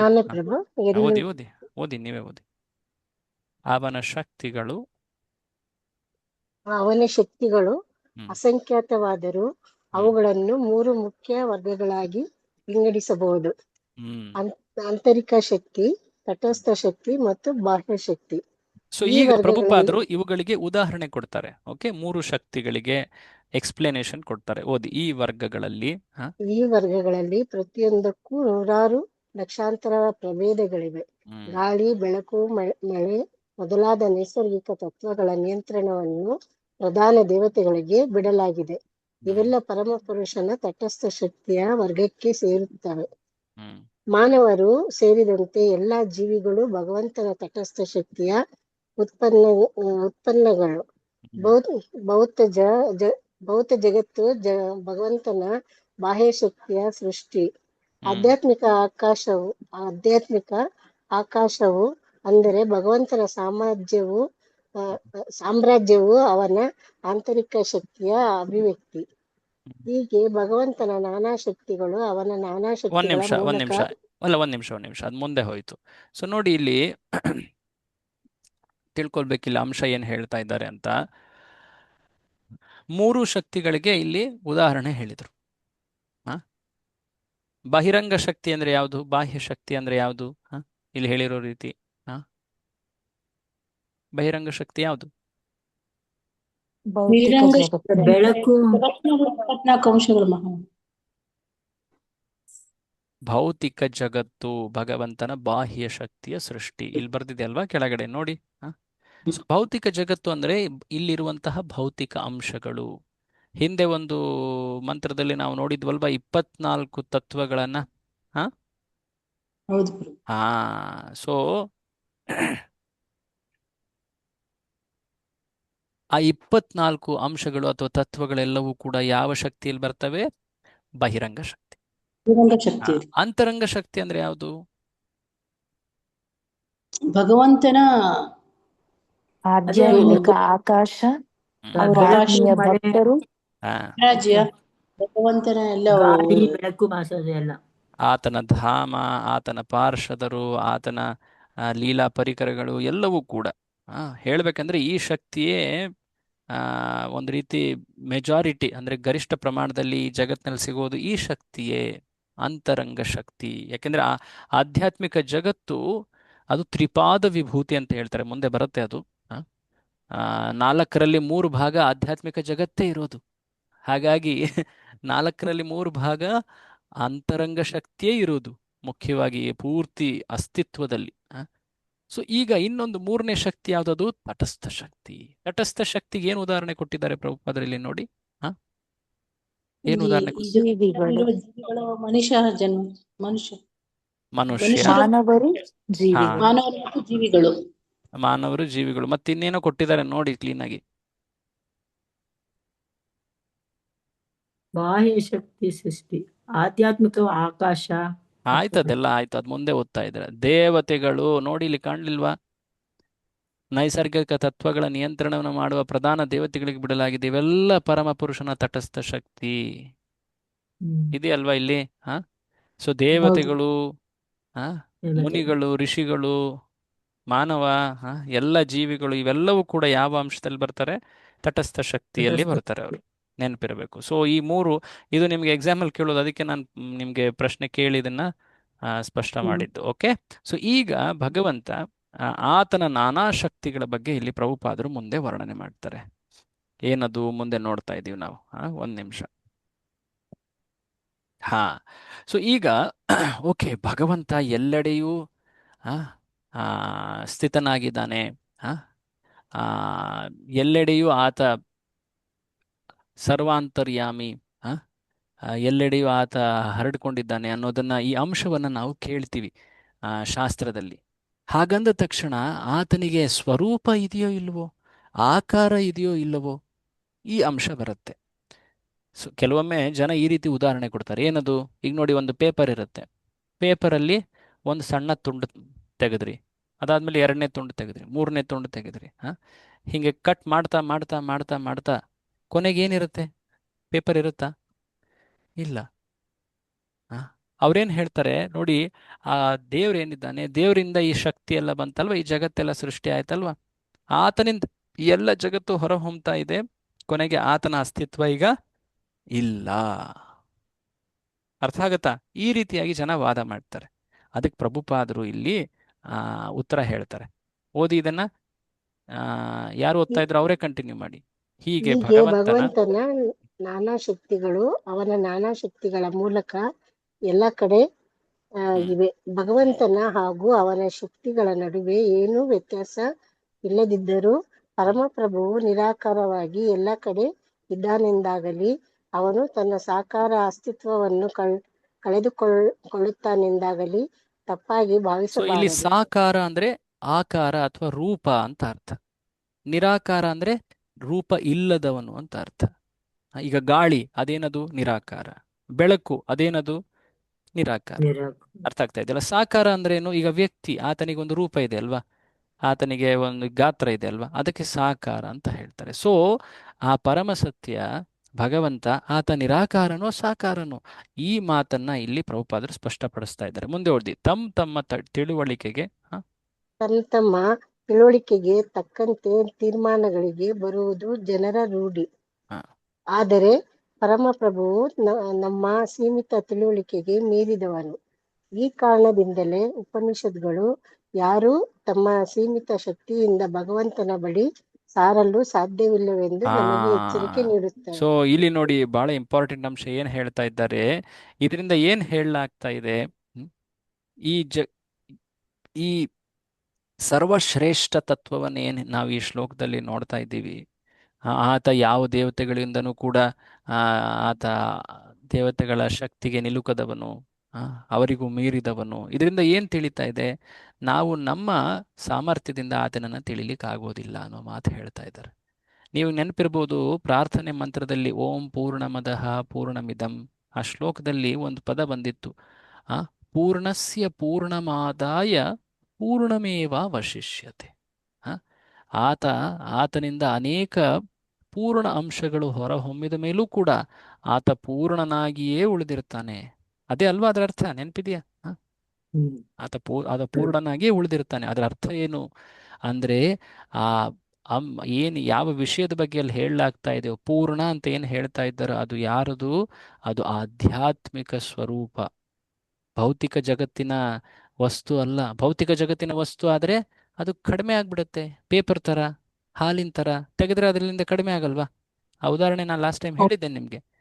ಸೊ ಏನು ಜನ ಈ ಪೇಪರ್ ಕಟ್ ಮಾಡೋದು ಇದೆಲ್ಲ ಉದಾಹರಣೆ ಹೇಳ್ತಾರೆ, ಅದು ತಪ್ಪದು. ಯಾಕೆಂದರೆ ಭಗವಂತನಿಂದ ಪೂರ್ಣ ಅಂಶಗಳು ಹೊರ ಹೊಮ್ಮಿದ ಮೇಲೂ ಕೂಡ ಆತ ಪರಿಪೂರ್ಣನಾಗೇ ಇರ್ತಾನೆ. ಆತ ಎಂದೂ ಕೂಡ ಕ್ಷಯಿಸೋದಿಲ್ಲ. ಸೊ ಹಾಗಾಗಿ ಪ್ರಭುಪಾದರು ಆ ಭಗವದ್ಗೀತೆ ಶ್ಲೋಕವನ್ನು ಇಲ್ಲಿ ನಮಗೆಲ್ಲ ನೆನಪಿಸ್ತಾರೆ. 10ನೇ ಅಧ್ಯಾಯದ 2ನೇ ಶ್ಲೋಕ ಆಗ್ಲೇ ತಾನೇ ನಾನು ಉಲ್ಲೇಖ ಮಾಡ್ತಾ ಇದ್ನಲ್ಲ, ಅದನ್ನೇ ಹೇಳ್ತಾ ಇದ್ದಾರೆ. ಓದಿ, ನೀವೇ ಓದಿ. ಮಹರ್ಷಿಗಳಿಗೂ ಸುರರಿಗೂ ತನ್ನನ್ನು ಅರಿಯಲು ಸಾಧ್ಯವಿಲ್ಲವೆಂದು ಭಗವಂತನು ಭಗವದ್ಗೀತೆಯಲ್ಲಿ 10.2 ಹೇಳುತ್ತಾನೆ. ಇನ್ನು ಭಗವಂತನ ರೀತಿ ನೀತಿಗಳನ್ನೇ ಅರಿಯದ ಅಸುರರ ಬಗ್ಗೆ ಹೇಳುವುದೇನಿದೆ? ಈ ನಾಲ್ಕನೆಯ ಮಂತ್ರವು ಪರಮ ಸತ್ಯನೇ ಪರಮ ಪುರುಷ ಎಂದು ತುಂಬಾ ಸ್ಪಷ್ಟವಾಗಿ ಹೇಳುತ್ತದೆ. ಇಲ್ಲದಿದ್ದರೆ ಅವನ ವೈಯಕ್ತಿಕ ಸ್ವರೂಪಗಳ ಬಗ್ಗೆ ಇಷ್ಟೊಂದು ಹೇಳುವ ಅವಶ್ಯಕತೆ ಇರಲಿಲ್ಲ. ಈಗ ನೀವು ಈ 4ನೇ ಶ್ಲೋಕದಿಂದ, ಮಂತ್ರದಿಂದ ಅನೇಕ ಬಾರಿ ಕೆಲ ಅಂಶಗಳು ಬರ್ತವೆ, ಅವನ್ನ ನೀವು ಗಮನಿಸಬೇಕು. ಏನದು? ಆ ಪರಮ ಸತ್ಯ ಸಾಕಾರ, ಆತ ಒಬ್ಬ ಪುರುಷ, ಆತನಿಗೆ ರೂಪವಿದೆ, ಆಧ್ಯಾತ್ಮಿಕ ಸ್ವರೂಪವಿದೆ ಅನ್ನೋ ಅಂಶವನ್ನ ಪ್ರಭುಪಾದರು ತಮ್ಮ ತಾತ್ಪರ್ಯದಲ್ಲಿ ಅಷ್ಟೇ ಅಲ್ಲದೆ ಶ್ಲೋಕದಲ್ಲೂ ಕೂಡ ನೀವು ಅದನ್ನು ಗಮನಿಸ್ತಾ ಹೋಗಬೇಕು. ಏಕೆಂದರೆ ಈ ಅಂಶ ಬಹಳ ಮುಖ್ಯ. ಈಶೋಪನಿಷತ್ನಲ್ಲಿ 2 ಮುಖ್ಯ ಅಂಶಗಳನ್ನು ನಾವು ಮುಖ್ಯವಾಗಿ ಗಮನಿಸಬೇಕು. ಮೊದಲನೇದು ಈಶಾವಾಸ್ಯ ತತ್ವ, ಅದನ್ನು ನಾವೆಲ್ಲ ಈಗಾಗಲೇ ಚರ್ಚೆ ಮಾಡಿದ್ದೀವಿ ಅಲ್ವಾ? ಎರಡನೇದು ಆ ಪರಮ ಸತ್ಯನಿಗೆ ರೂಪವಿದೆ, ಆಕಾರವಿದೆ. ಆದರೆ ಅದು ನಮ್ಮ ಭೌತಿಕ ಜಗತ್ತಿನ ರೂಪ ಆಕಾರದಂತೆ ಅಲ್ಲ, ಗುಣಗಳಂತೆ ಅಲ್ಲ. ಅದು ಆಧ್ಯಾತ್ಮಿಕ ರೂಪ. ಆತ ಸಾಕಾರ, ಆತನಿಗೆ ಆಧ್ಯಾತ್ಮಿಕ ರೂಪವಿದೆ, ಗುಣಗಳಿವೆ, ಹೆಸರಿದೆ. ಆತ ಆಧ್ಯಾತ್ಮಿಕ ಕಾರ್ಯಗಳನ್ನು ಕೈಗೊಳ್ತಾನೆ, ಅದಕ್ಕೆ ಲೀಲೆಗಳಂತ ಹೇಳ್ತೇವೆ. ಇದೆಲ್ಲವೂ ಕೂಡ ಸ್ಪಷ್ಟ ಆಗ್ತಾ ಹೋಗುತ್ತೆ ನಿಮಗೆ. ಈ ಪೂರ್ತಿ ಪುಸ್ತಕದ ಕೊನೆಗೆ ಇನ್ನೊಂದು ಪ್ರಶ್ನೆಯನ್ನ ನಿಮಗೆ ತೋರಿಸ್ತೀವಿ, ಓಪನ್ ಬುಕ್ ಕ್ವಶನ್. ಆಗ್ಲೇ ಒಂದನ್ನು ತೋರಿಸಿದ್ವಲ್ಲ ನಿಮ್ಗೆ ಲಾಸ್ಟ್ ಕ್ಲಾಸಲ್ಲಿ, ಹರಿಕೃಷ್ಣ. ಈಶಾವಾಸ್ಯ ತತ್ವದ ಬಗ್ಗೆ ಇತ್ತು. ಇನ್ನೊಂದು ಕ್ವಶನ್ ಯಾವ್ದ್ರ ಬಗ್ಗೆ ಅಂದ್ರೆ, ಭಗವಂತನ ಸಾಕಾರ ತತ್ವವನ್ನ ನೀವು ಪ್ರತಿಪಾದಿಸಿ, ಪ್ರೂವ್. ಈಶಾವಾಸ್ಯ ಶ್ಲೋಕಗಳಲ್ಲಿ ಪ್ರಭುಪಾದರ ಭಾವಾರ್ಥದಿಂದ ನೀವು ಆ ರೀತಿಯಾದಂತಹ ಹೇಳಿಕೆಗಳನ್ನ ನೀವು ಗುರುತು ಮಾಡಿ ತೋರಿಸ್ಬೇಕು. ಅವನ್ನೆಲ್ಲ ಅಂಡರ್ಲೈನ್ ಮಾಡಿಟ್ಕೊಳ್ಳಿ. ಈಗ ನೋಡಿ, ಇಲ್ಲೊಂದು ಬರ್ತಾ ಇದೆ, ಏನದು? ಈ 4ನೆಯ ಮಂತ್ರವು ಪರಮ ಸತ್ಯನೇ ಪರಮ ಪುರುಷ ಎಂದು ತುಂಬಾ ಸ್ಪಷ್ಟವಾಗಿ ಹೇಳುತ್ತದೆ. ಯಾಕೆ ನೋಡಿ, ಈ ಶ್ಲೋಕದಲ್ಲಿ ಏನು ಹೇಳ್ತಾ ಇದ್ದಾರೆ? ಈ ಶ್ಲೋಕದ ಅನುವಾದ ನೋಡಿ. ಆ ಅನುವಾದ ಹೇಗೆ ಪ್ರಾರಂಭ ಆಗತ್ತೆ ನೋಡಿ. ತನ್ನ ಧಾಮದಲ್ಲಿ ಅಚಲವಾಗಿದ್ದರೂ ಆತ ಮನಸ್ಸಿಗಿಂತಲೂ ವೇಗವುಳ್ಳವನು. ಇದನ್ನ ಗಾಳಿ ಬೆಳಕಿನ ಬಗ್ಗೆ ಹೇಳ್ತಾರ. ಗಾಳಿಗೆ ತುಂಬ ಏನು ಗಾಳಿ ಜೋರಾಗಿ ಓಡುತ್ತೆ, ಗಾಳಿಯ ಬಳಿ ಯಾರು ಹೋಗ್ಲಿಕ್ಕೆ ಆಗೋದಿಲ್ಲ, ಗಾಳಿ ಒಂದು ಜಾಗದಲ್ಲಿರುತ್ತೆ, ಈ ರೀತಿಯನ್ನ ಹೇಳ್ತಾರ. ನಿರಾಕಾರ ಅಂಶಗಳಿಗೆ ಈ ರೀತಿ ಹೇಳೋದಿಲ್ಲ. ಆತನಿಗೆ ರೂಪ ಆಕಾರ ಇರೋದ್ರಿಂದ ತಾನೇ ಆತ ಎಲ್ಲರಿಗಿಂತ ವೇಗವಾಗಿ ಚಲಿಸ್ತಾನೆ, ಆತ ತನ್ನ ಧಾಮದಲ್ಲಿ ಸ್ಥಿತನಾಗಿದ್ದಾನೆ. ಇದೆಲ್ಲ ಮಾತು ಹೇಳ್ತಾ ಇರೋದು ಹೌದ್ ತಾನೆ? ಅರ್ಥ ಆಗ್ತಾ ಇದೆ ಅಂಶ? ಸೊ ಈ 4ನೇ ಮಾತಿನ ಶ್ಲೋಕದಲ್ಲಿಯೇ ಈ ಮಾತು ಹೇಳಲಾಗಿದೆ. ಏನದು? ಆತನಿಗೆ ಸ್ವರೂಪವಿದೆ. ಆತನ ವೈಯಕ್ತಿಕ ಸ್ವರೂಪದ ಬಗ್ಗೆ ಇಲ್ಲಿ ಹೇಳಲಾಗಿದೆ. ಯಾರ ವೈಯಕ್ತಿಕ ಸ್ವರೂಪ? ಪರಮ ಸತ್ಯ, ಈಶಾ. ಸೊ ಯಾವೊಬ್ಬರು ಈ ಉಪನಿಷತ್ತನ್ನ ಓದ್ಲಿಕ್ಕೆ ಪ್ರಾರಂಭ ಮಾಡ್ತಾರೋ ಅವರಿಗೆ ಭಗವಂತನ ಕುರಿತಾಗಿ ಜ್ಞಾನ ಇನ್ನೂ ಇರೋದಿಲ್ಲ. ಇಲ್ಲಿವರೆಗೆ ಅವರು ವೇದಗಳನ್ನೇ ಓದ್ತಾ, ಅಲ್ಲಿರುವಂತಹ ಕರ್ಮ ವಿಚಾರಗಳನ್ನೇ ಪಾಲಿಸ್ತಾ, ಪುಣ್ಯ ಪಾಪ ಈ ಪರಿಗಣನೆಯಲ್ಲೇ ಜೀವನ ಕಳೆದ್ರು. ಪುಣ್ಯ ಕಾರ್ಯಗಳನ್ನು ಮಾಡಿ ಹೆಚ್ಚು ಭೌತಿಕ ಸುಖವನ್ನು ಪಡೆದು, ಪುಣ್ಯಗಳನ್ನು ಗಳಿಸಿ ಮುಂದಿನ ಜನ್ಮದಲ್ಲಿ ಒಳ್ಳೆ ಸುಖ ಬರಲಿ, ಸ್ವರ್ಗ, ಈ ರೀತಿಯಾದಂತಹ ಆಲೋಚನೆ ಇಟ್ಟು ಜೀವನ ಎಲ್ಲ ಕಳೆದ್ರು. ಆದರೆ ಈ ಜಗತ್ತು ಹೇಗೆ ಮಾಡಲಾಗಿದೆ ಅಂದರೆ, ದುಃಖವಿಲ್ಲದೆ ಸುಖವನ್ನು ಪಡಿಲಿಕ್ಕೆ ಆಗೋದಿಲ್ಲ. ಸುಖಕ್ಕಿಂತ ಹೆಚ್ಚು ದುಃಖವೇ ಇರುತ್ತೆ ಅಲ್ವಾ? ಸೊ ಈ ಜಗತ್ತಿನ ನಿರ್ಮಿತಿನೇ ಆಗಿದೆ. ಸೊ ಹಾಗಾಗಿ ಆತ ತನ್ನ ಈ ಪುಣ್ಯ ಗಣನೆಯ ಕಾರ್ಯಗಳಲ್ಲಿ ತೊಡಗಿರುವಾಗ ದುಃಖವನ್ನು ಅನುಭವಿಸ್ತಾನೆ. ಹಾಗಾಗಿ ಕೆಲವೊಮ್ಮೆ ಆತ ಯೋಚಿಸ್ತಾನೆ, ಅರೆ ನಾನು ಸುಖ ಬೇಕು ಅಂತ ಇಷ್ಟು ಕಷ್ಟಪಡ್ತಾ ಇದ್ದೀನಿ, ಆದರೆ ನನಗೆ ಜೀವನದಲ್ಲಿ ದುಃಖ ಯಾಕೆ ಬರ್ತಾ ಇದೆ? ಹೀಗೆ ಯೋಚನೆ ಮಾಡ್ತಾ ಮಾಡ್ತಾ ಆತ ಈ ಪುಸ್ತಕಗಳನ್ನು ಓದ್ಲಿಕ್ಕೆ ಪ್ರಾರಂಭ ಮಾಡ್ತಾನೆ. ಆಗ ಆತ ಜ್ಞಾನ ಮಾರ್ಗದ ಕಡೆ ಉನ್ಮುಖನಾಗ್ತಾನೆ, ಆಸಕ್ತನಾಗ್ತಾನೆ. ಇಲ್ಲಿವರೆಗೆ ಆತ ಯಾವ ಕಾರ್ಯ ಮಾಡ್ತಾ ಇದ್ದ? ಕರ್ಮ ಮಾರ್ಗವನ್ನು ಮಾಡ್ತಾ ಇದ್ದ, ಕರ್ಮಕಾಂಡ ಅಂತ ಹೇಳ್ತಾರೆ. ಈಗ ಆತ ಎಲ್ಲಿಗೆ ಹೋಗ್ತಾ ಇದ್ದಾನೆ? ಯಾವ ಕಡೆ ಆಸಕ್ತನಾಗ್ತಾ ಇದ್ದಾನೆ? ಜ್ಞಾನ ಮಾರ್ಗ. ಸೊ ಆ ಜ್ಞಾನ ಮಾರ್ಗದಿಂದ ಆತ ಯೋಚನೆ ಮಾಡುವಾಗ, ಓ ಈ ಜಗತ್ನಲ್ಲಿರುವಂತಹ ಪ್ರತಿಯೊಬ್ಬ ವ್ಯಕ್ತಿ ಆತನಿಗೆ ರೂಪ ಗುಣ ಎಲ್ಲ ಇವೆ ಅಲ್ವಾ. ಆತ ಕೆಲಸಗಳನ್ನ ಕರ್ಮಗಳನ್ನ ಮಾಡ್ತಾನೆ. ಆತ ಈ ಕರ್ಮದ ಅಧೀನನಾಗಿದ್ದಾನೆ. ಈ ಜಗತ್ತಿನ ಪ್ರತಿಯೊಂದು ವ್ಯಕ್ತಿ ರೂಪಗಳ ಜೊತೆ ನಾನು ನಡ್ಕೊಂಡಾಗ ಅವುಗಳಿಂದ ಕೇವಲ ದುಃಖವೇ ಉಂಟಾಗಿದೆ. ಹಾಗಾಗಿ ಆ ಪರಮಸತ್ಯ ಅನ್ನೋನೊಬ್ಬ ಇದ್ರೆ ಆ ಪರಮಸತ್ಯಕ್ಕೆ ಆಕಾರ ಗುಣ ಏನು ಇರಬಾರದು ಅಂತ ಹೇಳಿ ಆತ ತನ್ನದೇ ಆದಂತಹ ಒಂದು ಒಪಿನಿಯನ್, ಮತವನ್ನ ಪ್ರತಿಪಾದಿಸ್ತಾನೆ. ಏನದು? ನಿರಾಕಾರ, ನಿರ್ಗುಣ. ಆ ಪರಮಸತ್ಯನಿಗೆ ರೂಪ ಇಲ್ಲ, ಗುಣ ಇಲ್ಲ, ಅನಿರ್ವಚನೀಯ, ಈ ರೀತಿಯಾದಂತಹ ಮಾತುಗಳನ್ನು ಹೇಳ್ತಾನೆ. ಬಟ್ ಆದರೆ ಈ ಶ್ಲೋಕದಲ್ಲಿ ಏನು ಹೇಳಲಾಗ್ತಾ ಇದೆ? ಹೇ, ಆತ ಎಲ್ಲರಿಗಿಂತ ವೇಗವಾಗಿ ಚಲಿಸ್ತಾನೆ, ಆತನಿಗೊಂದು ಧಾಮ ಇದೆ. ಅಂದ್ರೆ ಅರ್ಥ ಏನು? ಆತ ಒಬ್ಬ ವ್ಯಕ್ತಿ ಅಂತ ತಾನೆ. ಇಲ್ಲಾಂದ್ರೆ ವ್ಯಕ್ತಿಗೆ ಜಾಗ ಇರುತ್ತೆ, ವ್ಯಕ್ತಿ ತುಂಬಾ ಜೋರಾಗಿ ಓಡ್ತಾನೆ. ಇನ್ನು ಮುಂದಿನ ಶ್ಲೋಕದಲ್ಲಿ ನೀವು ನೋಡ್ತೀರಾ, ಆತ ಚಲಿಸ್ತಾನೆ, ಆತ ಒಳಗಿದ್ದಾನೆ ಹೊರಗಿದ್ದಾನೆ, ಈ ರೀತಿ ಎಲ್ಲ ಹೇಳ್ತಾರೆ. ಅಂದ್ರೆ ಅರ್ಥ ಏನು? ಆತನಿಗೆ ಆಧ್ಯಾತ್ಮಿಕ ರೂಪ, ಆಕಾರ, ಗುಣ ಇವೆಲ್ಲವೂ ಉಂಟು. ಭೌತಿಕ ಜಗತ್ತಿನ ವ್ಯಕ್ತಿಗಳಂತೆ ಅಲ್ಲ. ಆದ್ರೆ ಆ ರೂಪಗಳಿಗೆ ಏನಂತ ಹೇಳ್ತಾರೆ? ಆಧ್ಯಾತ್ಮಿಕ ರೂಪ ಹೇಳ್ತಾರೆ, ಚಿನ್ಮಯ ಅಂತ ಹೇಳ್ತಾರೆ. ಯಾಕೆಂದ್ರೆ ಆ ರೂಪಗಳು ದೇಶ ಕಾಲ ಇವುಗಳ ಮಿತಿಯಲ್ಲಿರೋದಿಲ್ಲ, ಅವುಗಳ ಮೇಲೆ ಕರ್ಮದ ನಿಯಮಗಳಿರೋದಿಲ್ಲ, ಗುಣಗಳ ಪ್ರಭಾವಗಳಿರೋದಿಲ್ಲ. ಗುಣಗಳು ಅಂದ್ರೆ ಇಲ್ಲಿ ಸತ್ವ ರಜ ತಮೋ ಗುಣಗಳ ಪ್ರಭಾವ ಇರೋದಿಲ್ಲ. ಸೊ ಅದಕ್ಕೆ ಆಧ್ಯಾತ್ಮಿಕ ರೂಪ. ಸೊ ಈ ರೂಪಗಳ ಅನುಭವ ಈ ಜಗತ್ತಿನ ಜೀವಿಗೆ ಆಗಿಲ್ಲ ಎಂದು. ಆಗಿದೆಯಾ? ಇಲ್ಲ. ಸೊ ಹಾಗಾಗಿ ಆ ಜೀವಿ ಊಹೆ ಮಾಡ್ತಾನೆ, ಹೇ ಪರಮಸತ್ಯ ಅಂದ್ರೆ ನಿರಾಕಾರ, ಎಲ್ಲೆಡೆಯೂ ಆತ ಇದ್ದಾನೆ ಅಂದ್ರೆ ಅರ್ಥ ಏನು? ಆತನಿಗೆ ರೂಪನೇ ಇಲ್ಲ ಅಂತ. ಈಗ ಗಾಳಿ ಬೆಳಕು ಎಲ್ಲೆಡೆನೂ ಇದೆ ಅಲ್ವಾ, ಹೇಳ್ತೀವಲ್ವಾ? ಅದಕ್ಕೆ ರೂಪ ಇದೆಯಾ? ಅದಕ್ಕೆ ಗುಣ ಇದೆಯಾ? ಇಲ್ಲ. ಗಾಳಿ ಎಲ್ಲೆಡೆ ಇದೆ ಅಷ್ಟೆ, ರೂಪ ಇಲ್ಲ. ಸೊ ಹಾಗೇನೆ ಪರಮಸತ್ಯ ಒಂದು ಶಕ್ತಿ, ಒಂದು ಜ್ಯೋತಿ, ಪ್ರಕಾಶ ರೂಪ ಅಂತ ಹೇಳಿ ನಿರಾಕಾರ ಮಾಡಿಬಿಡ್ತಾರೆ. ಬಟ್ ಇದು ತಪ್ಪು, ಇದು ಸತ್ಯ ಅಲ್ಲ.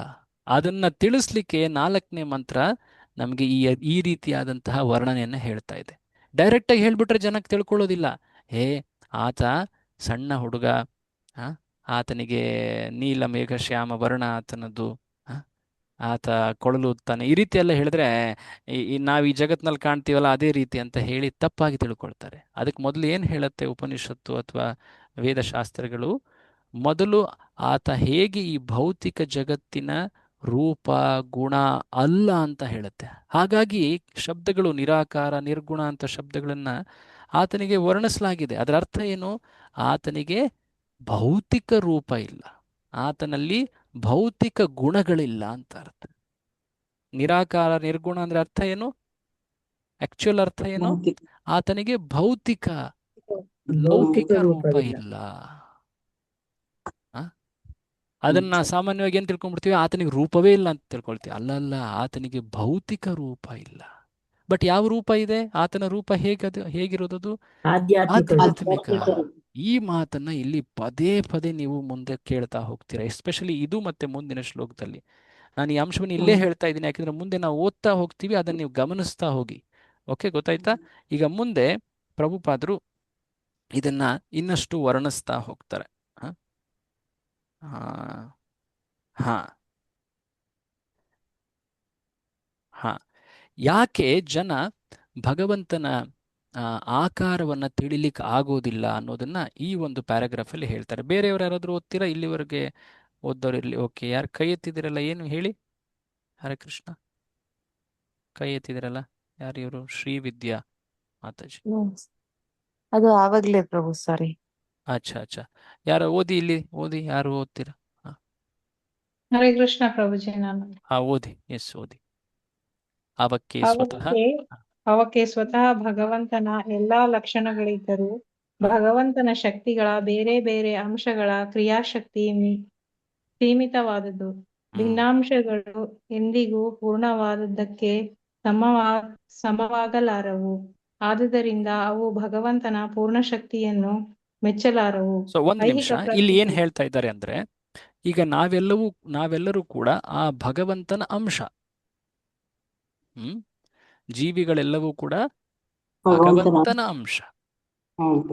ವಿಶೇಷವಾಗಿ ಯಾವ ರೀತಿಯ ಅಂಶ? ವಿಭಿನ್ನಾಂಶ ಅಂತ ಹೇಳ್ತಾರೆ. ವಿಭಿನ್ನಾಂಶ.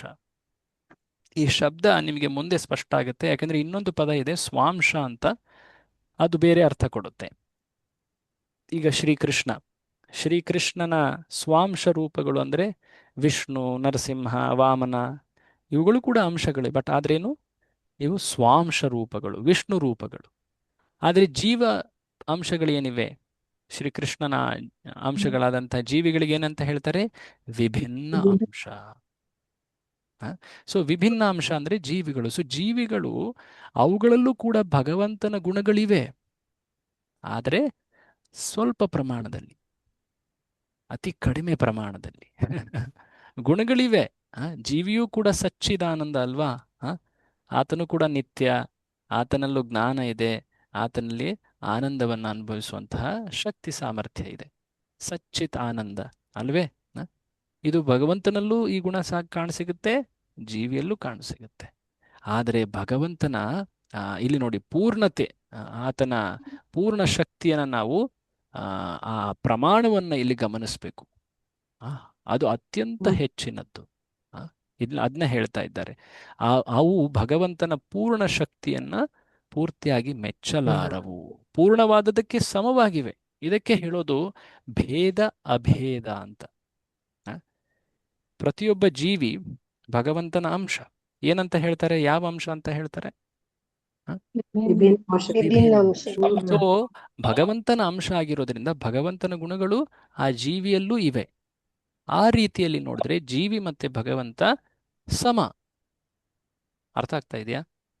ಸಮ. ಇದಕ್ಕೆ ಉದಾಹರಣೆ ಮುಂದೆ ಪ್ರಭುಪಾದರು ಹೇಳ್ತಾರೆ. ಈ ಉದಾಹರಣೆಗೆ ಒಂದು ದೊಡ್ಡ ಸಮುದ್ರದಲ್ಲಿ ಎಣಿಸಲಾಗದಷ್ಟು ನೀರಿದೆ ಅಲ್ವಾ? ಅದರಲ್ಲಿ ಒಂದು ಸಣ್ಣ ಕಪ್ ನೀರನ್ನ ತಗೊಳ್ಳಿ. ಒಂದು ಸಣ್ಣ ಕಪ್ಪಲ್ಲಿ ನೀರು ತಗೊಂಡು ಬನ್ನಿ. ಈಗ ಆ ನೀರು ಮತ್ತೆ ಸಮುದ್ರದಲ್ಲಿ ನೀರೋ ನೀರು ಎರಡು ಒಂದೇನಾ?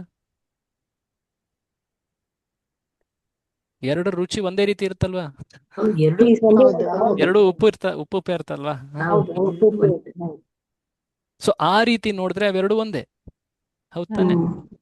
ಬಟ್ ಪ್ರಮಾಣದಲ್ಲಿ ಒಂದು ಕಪ್ಪದಲ್ಲಿದೆ, ಅದು ಅದಕ್ಕೆ ಆಳ ಮತ್ತೆ ಆಗಲ್ಲ, ಅದನ್ನ ಎರಡನ್ನು ಕೂಡ ನಾವು ಅಳಿಲಿಕ್ಕೆ ಆಗೋದಿಲ್ಲ, ಅಷ್ಟೊಂದಿದೆ ನೀರು ಅಲ್ವೇ? ಸೊ ಹಾಗೆ ಸಮುದ್ರ ಅಂದ್ರೆ ಇಲ್ಲಿ ಭಗವಂತ, ಆ ಸಣ್ಣ ಕಪ್ಪಲವರ ನೀರು ಯಾವ ರೀತಿ? ಒಬ್ಬ ಜೀವಿ ಅಂತ. ಸೊ ಸಮ ಹೇಗೆ ಗುಣಗಳು, ಅದೇ ಗುಣಗಳು ಜೀವಿಯಲ್ಲೂ ಇವೆ. ಆದ್ರೆ ಆ ಗುಣದ ಪ್ರಮಾಣ ಎಷ್ಟಿದೆ? ಅತ್ಯಂತ ಕಡಿಮೆ. ಒಂದು ಸಣ್ಣ ಕಪ್ಪಲ್ಲಿ ತುಂಬಿರೋ ನೀರದು. ಭಗವಂತನಲ್ಲಿ ಆ ಗುಣಗಳ ಪ್ರಮಾಣ ಅತಿ ಹೆಚ್ಚು ಇದೆ. ಪ್ರಮಾಣ ಅಂದ್ರೆ ಅರ್ಥ ಆಗುತ್ತಲ್ಲ, ಕ್ವಾಂಟಿಟಿ ಅಂತ ಹೇಳ್ತಾರೆ. ಗುಣವತ್ತತೆ ಅಂದ್ರೆ ಕ್ವಾಲಿಟಿ ಅಂತ ಹೇಳ್ತಾರೆ. ಭೇದ ಹೇಗೆ? ಜೀವಿ ಮತ್ತೆ ಭಗವಂತ ಭೇದ ಹೇಗೆ, ವ್ಯತ್ಯಾಸ ಹೇಗೆ? ಯಾಕೆಂದ್ರೆ ಪ್ರಮಾಣದಲ್ಲಿ ವ್ಯತ್ಯಾಸ ಇದೆ. ಅಭೇದ ಹೇಗೆ? ಸಮ ಹೇಗೆ? ಯಾಕೆಂದ್ರೆ ಗುಣಗಳು ಭಗವಂತನ ಗುಣಗಳು ಜೀವಿಯಲ್ಲೂ ಇವೆ. ಜೀವಿಲಿರೋ ಗುಣಗಳು ಭಗವಂತನಿಂದನೇ ಬಂದಿರುವಂಥದ್ದು ಆ ರೂಪದಲ್ಲಿ. ಓಕೆ, ಸೊ ಈಗ ಇಲ್ಲಿ ಮುಂದೆ ಓದ್ತಾ ಹೋಗಿ. ಎಸ್, ಎಲ್ಲಿ ನಿಲ್ಸಿದ್ರು ಅಲ್ಲಿಂದ ಮುಂದೆ ಹೋಗಿ, ಮುನ್ನಡೀರಿ. ಐಹಿಕ ಪ್ರಕೃತಿಯ ಪ್ರಭಾವದಿಂದ ಭಗವಂತನ ವಿಭಿನ್ನಾಂಶಗಳಾದ ಮೂರ್ಖರು, ಅಜ್ಞರು ಆದ ಜೀವಿಗಳು ಭಗವಂತನ ದಿವ್ಯ ಸ್ಥಾನದ ಬಗ್ಗೆ ಊಹಾಪೋಹ ಮಾಡಲು ಪ್ರಯತ್ನಿಸುತ್ತಾರೆ. ಅಜ್ಞರು ಮಾನಸಿಕ ಅಂದ್ರೆ ಯಾರು? ಊಹಾಪೋಹದಿಂದ ಅಜ್ಞ ಅಂದ್ರೆ ಅರ್ಥ ಏನು? ಭಗವಂತನ ತಿಳುವಳಿಕೆ ಅಜ್ಞಾನನೇ ಅಜ್ಞಾನಿ, ಅಜ್ಞಾನ, ಅಜ್ಞ. ಓಕೆ, ಮುಂದೆ ಜಸ್ಟ್ ಕೇಳಲಿಕ್ಕೆ ಮಾಡಿದೆ. ಓಕೆ, ಮಾನಸಿಕ ಊಹಾಪೋಹದಿಂದ ಮಾನಸಿಕ ಊಹಾಪೋಹದಿಂದ ಭಗವಂತನ ಗುರುತನ್ನು ಸ್ಥಾಪಿಸುವುದು ವ್ಯರ್ಥವೆಂದು ಈಶೋಪನಿಷತ್ ಎಚ್ಚರಿಕೆ ನೀಡುತ್ತದೆ. ಭಗವಂತನ ದಿವ್ಯತೆಯ ಬಗ್ಗೆ ಈಗಾಗಲೇ ದಿವ್ಯ ಜ್ಞಾನವಿರುವ ವೇದಗಳಂತಹ ಉತ್ತಮ ಆಧಾರದಿಂದ ತಿಳಿಯಲು ಯತ್ನಿಸಬೇಕು. ಸೊ ಏನು ಹೇಳ್ತಾ ಇದ್ದಾರೆ ಅಂದ್ರೆ, ಅನುಮಾನ ಪ್ರಮಾಣದಿಂದ ಪ್ರತ್ಯಕ್ಷ ಪ್ರಮಾಣದಿಂದ ನೀವು ಆ ಭಗವಂತನನ್ನ ತಿಳ್ಕೊಳ್ಲಿಕ್ಕೆ ಆಗೋದಿಲ್ಲ. ಯೋಚನೆ ಮಾಡಿ, ಆ ಕುರುಡರು ಏನನ್ನ ಉಪಯೋಗಿಸ್ತಾ ಇದ್ರು ಭಗವಂತನನ್ನ ತಿಳ್ಕೊಳ್ಲಿಕ್ಕೆ? ಯಾವ ಪ್ರಮಾಣವನ್ನು ಉಪಯೋಗಿಸ್ತಾ ಇದ್ರು? ಪ್ರತ್ಯಕ್ಷ ಪ್ರಮಾಣ, ಅನುಮಾನ. ನೆನಪಿದೆಯಾ? ಇದು ಬಹಳ ಹಿಂದೆ ಕೇಳಿದ್ವೇನೋ. ನೆನಪಿದೆಯೋ ಇಲ್ವೋ? ಯಾವ್ಯಾವ ಪ್ರಮಾಣಗಳನ್ನು ಉಪಯೋಗಿಸ್ತಾ ಇದ್ರು ಅವರು? ಅನುಮಾನ ಪ್ರಮಾಣ. ಹೇಗೆ? ಅವರೇ ಊಹೆ ಮಾಡ್ತಾ ಇದ್ರು ಅಲ್ಲ ಪ್ರಭು, ಹೇಗಿರ್ಬೋದು ಹೇಗೆ ಅವ್ರಿಗೆ ಗೊತ್ತಿಲ್ಲ ಅಂದ್ರೂ ಊಹೆ ಮಾಡ್ತಾ ಇದ್ರು. ಮಾನಸಿಕ ಊಹಾಪೋಹ ಅಲ್ವಾ ಅದು? ಕರೆಕ್ಟ್. ಸೊ ಹೀಗೆ ಈ ವಿಧಾನ ನಮಗೆ ಭಗವಂತನನ್ನ ಅರಿಲಿಕ್ಕೆ, ತಿಳ್ಕೊಳ್ಲಿಕ್ಕೆ ಉಪಯೋಗಕ್ಕೆ ಬರೋದಿಲ್ಲ. ಯಾವ ವಿಧಾನ ನಮಗೆ ಉಪಯೋಗಕ್ಕೆ ಬರುತ್ತೆ? ವೇದಶಾಸ್ತ್ರಗಳು, ಗುರುಗಳು, ಶಬ್ದ ಪ್ರಮಾಣ. ನೆನಪಿದೆಯಾ? ಅಪೌರುಷೇಯ, ಅದು ಮಾತ್ರ ನಮಗೆ ಉಪಯೋಗಕ್ಕೆ ಬರುವಂಥದ್ದು. ಅದನ್ನ ಇಲ್ಲಿ ಪ್ರಭುಪಾದರು ಒತ್ತು ಕೊಟ್ಟು ಹೇಳ್ತಾ ಇದ್ದಾರೆ. ಸೊ ನಮ್ಮ ಮನಸ್ಸು ಮತ್ತೆ ಬುದ್ಧಿಯನ್ನು ನಾವು ಸ್ವತಂತ್ರವಾಗಿ ಉಪಯೋಗಿಸ್ಲಿಕ್ಕೆ ಆಗೋದಿಲ್ಲ. ಸ್ವತಂತ್ರವಾಗಿ ಉಪಯೋಗಿಸೋದಂದ್ರೆ ಅನುಮಾನ ಪ್ರಮಾಣ. ಬಟ್ ಅದನ್ನು ನಾವು ಹೇಗೆ ಉಪಯೋಗಿಸ್ಬೇಕು? ಅದನ್ನು ನಾವು ಶಾಸ್ತ್ರಗಳಲ್ಲಿ ಹೇಳಿರುವಂತೆ, ಗುರುಗಳು ಹೇಳುವಂತೆ ಆ ಮನಸ್ಸು, ಬುದ್ಧಿ, ನಮ್ಮ ಇಂದ್ರಿಯಗಳನ್ನು ಉಪಯೋಗಿಸ್ಬೇಕು. ಪ್ರತಿಯೊಬ್ಬರಿಗೂ ಕೆಲ ಸಾಮರ್ಥ್ಯಗಳನ್ನು ಭಗವಂತ ನೀಡಿದ್ದಾನಲ್ವಾ? ಕಾರ್ಯ ಮಾಡೋ ಶಕ್ತಿ ಕೊಟ್ಟಿದ್ದಾನೆ, ಯೋಚನೆ ಮಾಡೋ ಶಕ್ತಿ ಕೊಟ್ಟಿದ್ದಾನೆ, ನೆನಪಿಡೋ ಶಕ್ತಿ ಕೊಟ್ಟಿದ್ದಾನೆ. ಈ ರೀತಿಯಾದಂಥ ಶಕ್ತಿಯನ್ನ ಭಗವಂತ ಕೊಟ್ಟಿದ್ದಾನೆ. ಕ್ರಿಯಾಶಕ್ತಿ ಅಂತ ಹೇಳ್ತಾರೆ. ಕಾರ್ಯ ಚಟುವಟಿಕೆಗಳನ್ನು ಮಾಡಲಿಕ್ಕೆ ಭಗವಂತ ಶಕ್ತಿಯನ್ನು ಕೊಟ್ಟಿದ್ದಾನೆ. ಸೊ ಈ ಶಕ್ತಿಯನ್ನು ಉಪಯೋಗಿಸ್ಬೇಕು. ಕೆಲವೊಬ್ರು ಏನ್ ಹೇಳ್ತಾರೆ, ಜೀವಿಲಿರುವಂತಹ ಪ್ರತಿಯೊಂದು ಶಕ್ತಿ ಅದೆಲ್ಲವೂ ಕೂಡ ಅದು ಉಪಯೋಗಕ್ಕೆ ಬಾರದ್ದು, ಅದೆಲ್ಲವೂ ಭ್ರಮೆ, ಈ ಜಗತ್ತೇ ಒಂದು ರೀತಿ ಭ್ರಮೆ, ಸುಳ್ಳು, ಈ ರೀತಿಯಾಗಿ ಹೇಳ್ತಾರೆ. ಕೇಳಿದಿರಾ? ಹರೇ ಕೃಷ್ಣ. ಜಗನ್ಮಿಥ್ಯಾ, ಜಗತ್ತು ಮಿಥ್ಯಾ ಅಥವಾ ಸುಳ್ಳು ಅಂತ ಹೇಳ್ತಾರೆ. ಕೇವಲ ಬ್ರಹ್ಮ ಸತ್ಯ. ಬ್ರಹ್ಮ ಅಂದ್ರೆ ಚತುರ್ಮುಖ ಬ್ರಹ್ಮ ಅಂತ ಅಲ್ಲ. ಬ್ರಹ್ಮ ಅಂದ್ರೆ ಆಧ್ಯಾತ್ಮಿಕ ಜಗತ್ತು, ಆ ನಿರಾಕಾರ ಬ್ರಹ್ಮ, ಅದು ಸತ್ಯ ಅಂತ ಹೇಳ್ತಾರೆ. ಅವರು ನಿರಾಕಾರವಾದಿಗಳು ಅಥವಾ ಮಾಯಾವಾದಿಗಳು. ಪ್ರಭುಪಾದರು ಅದನ್ನು ಇಲ್ಲಿ ಮುಂದೆ ವರ್ಣಿಸ್ತಾರೆ. ಸೊ ವಿಕರ್ಮಿಗಳು ಅಥವಾ ಕರ್ಮಿಗಳು, ಕರ್ಮಕಾಂಡಿಗಳು, ಅವರೇನು ಯೋಚಿಸ್ತಾರೆ? ಈ ಜಗತ್ತೇ ಎಲ್ಲ, ಈ ಜಗತ್ತಲ್ಲಿರೋದು ಎಲ್ಲವೂ ಸತ್ಯ, ನಾನು ಈ ಜಗತ್ತಿನಲ್ಲೇ ಎಲ್ಲ ಸುಖವನ್ನು ಕಾಣಬೇಕು ಅಂತ ಅನ್ಕೊಳ್ತಾರೆ. ಅದೇ ನಿರಾಕಾರವಾದಿಗಳು ಅಥವಾ ಮಾಯಾವಾದಿಗಳು ಏನಂತ ಅನ್ಕೊಳ್ತಾರೆ? ನಿರಾಕಾರವಾದಿಗಳಿಗಿಂತ ಮಾಯಾವಾದಿಗಳು ಏನಂತ ತಿಳಿತಾರೆ? ಈ ಜಗತ್ತು ಸತ್ಯನ ಅವ್ರ ಪ್ರಕಾರ ಏನ್ ಹೇಳ್ತಾರೆ ಅವರು? ಜಗತ್ತು ಸತ್ಯ, ಬೇರೆದೆಲ್ಲ ಮಿಥ್ಯ ಅಂತಾರ ಅವರು. ಉಲ್ಟಾ ಹೇಳ್ತಾ ಇದ್ದೀರಾ ನೀವು. ಜಗತ್ತು ಸತ್ಯ. ಅದು ಜಗತ್ತು ಸತ್ಯ ಅಂತ ಹೇಳ್ತಾರೆ, ಬೇರೆದೆಲ್ಲ ಮಿಥ್ಯ ಅಂತ ಹೇಳ್ತಾರೆ ಪ್ರಭು ಅವರು. ಜಗತ್ತು ಸತ್ಯ ಇಲ್ಲ, ಭೌತಿಕ ಜಗತ್ತು ಸತ್ಯ ಇಲ್ಲ, ಸತ್ಯ ಅಲ್ಲ ಅಂತ ಹೇಳ್ತಾರೆ. ಈ ಜಗತ್ತಿಲಿರುವಂತಹ ಪ್ರತಿಯೊಂದು ಕೂಡ ಎಲ್ಲ ಸುಳ್ಳೆ. ಒಂದಲ್ಲ ಒಂದಿನ ಎಲ್ಲವನ್ನು ತೊರಿಬೇಕು, ಎಲ್ಲವೂ ಬದಲಾಗ್ತಿದೆ, ಹಾಗಾಗಿ ಇದೆಲ್ಲವೂ ಸುಳ್ಳು, ಇದೊಂದು ರೀತಿ ಕನಸು, ಈ ರೀತಿ ಮಾತಾಡ್ತಾರೆ. ಹಾಗಾಗಿ ನೀನು ಹೇಗೆ ನಡ್ಕೊಂಡ್ರು, ಹೇಗಿದ್ರು, ಹೇಗೆ ಬಿಟ್ರು ಅದಕ್ಕೇನು ಅರ್ಥ ಇಲ್ಲ. ಎಲ್ಲಿವೆ ಇದೆಲ್ಲವನ್ನ ತೋರ್ದು ಹೋಗ್ಬೇಕು. ನೀನು ಹೇಗೆ ಬೇಕೋ ಹಾಗಿರು, ನೀ ಏನ್ ಬೇಕೋ ಹಾಗೆ ಮಾಡು. ಇದೇ ಮಾತ್ರ ಹೇಳ್ತಾ ಇರೋದು. ಆಕ್ಚುಲಿ ಅವ್ರು ಈ ಜಗತ್ತು ಮಿಥ್ಯ ಅಂತ ಹೇಳೋದ್ರ ಮೂಲಕ ಏನ್ ಹೇಳ್ತಾ ಇದ್ದಾರೆ? ಈ ಜಗತ್ತಿನಲ್ಲಿ ನೀವು ಏನ್ ಕಾರ್ಯಗಳನ್ನ ಮಾಡಿದ್ರು ಕೂಡ ಅದಕ್ಕೆ ಅರ್ಥ ಇಲ್ಲ. ಕೊನೆಯದಾಗಿ ಏನ್ ಸತ್ಯ? ಬ್ರಹ್ಮ, ನಿರಾಕಾರ ಬ್ರಹ್ಮ ಮಾತ್ರ ಸತ್ಯ ಅಂತ ಹೇಳ್ತಾರೆ. ಬಟ್ ಇದು ತಪ್ಪು. ನಮ್ಮ ಆಚಾರ್ಯರು ಇದನ್ನ ಸ್ಪಷ್ಟವಾಗಿ ಹೇಳ್ತಾರೆ. ವಿಶ್ವಂ ಸತ್ಯಂ, ಮಧ್ವಾಚಾರ್ಯರು ಹೇಳೋದು. ಚೈತನ್ಯ ಮಹಾಪ್ರಭುಗಳು ಇದನ್ನೇ ಹೇಳಿದ್ದಾರೆ. ಈ ಜಗತ್ತು ಸತ್ಯ, ಅಂದ್ರೇನು? ಈ ಜಗತ್ತಿನ ಅಭಿವ್ಯಕ್ತಿ, ಈ ಜಗತ್ತೇನು ಪ್ರಕಟವಾಗಿದೆ ಇದು ಸತ್ಯ. ಈ ಜಗತ್ತಿಗೆ ಒಮ್ಮೆ ಸೃಷ್ಟಿ ಆಯಿತು, ಆನಂತರ ಇದು ಪ್ರಳಯವೂ ಆಗುತ್ತೆ.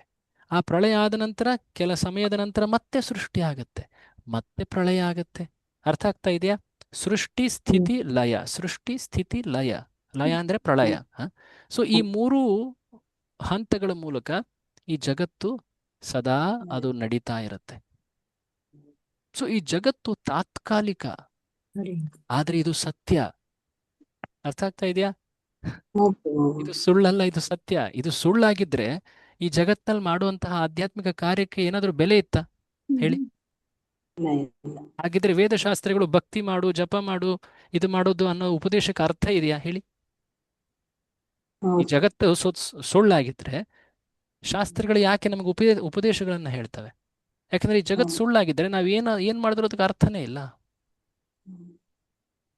ಅರ್ಥ ಆಗ್ತಾ ಇದೆಯಾ ಈ ಮಾತು? ಹರೇ ಕೃಷ್ಣ. ಅರ್ಥ ಆಗ್ತಾ ಇದೆ. ಸೊ ಪ್ರಭುಪಾದರು ಇದನ್ನ ಮುಂದೆ ಎಕ್ಸ್ಪ್ಲೈನ್ ಮಾಡ್ತಾರೆ. ಈ ಜಗತ್ತು ಸುಳ್ಳಲ್ಲ, ಇದು ಸತ್ಯ.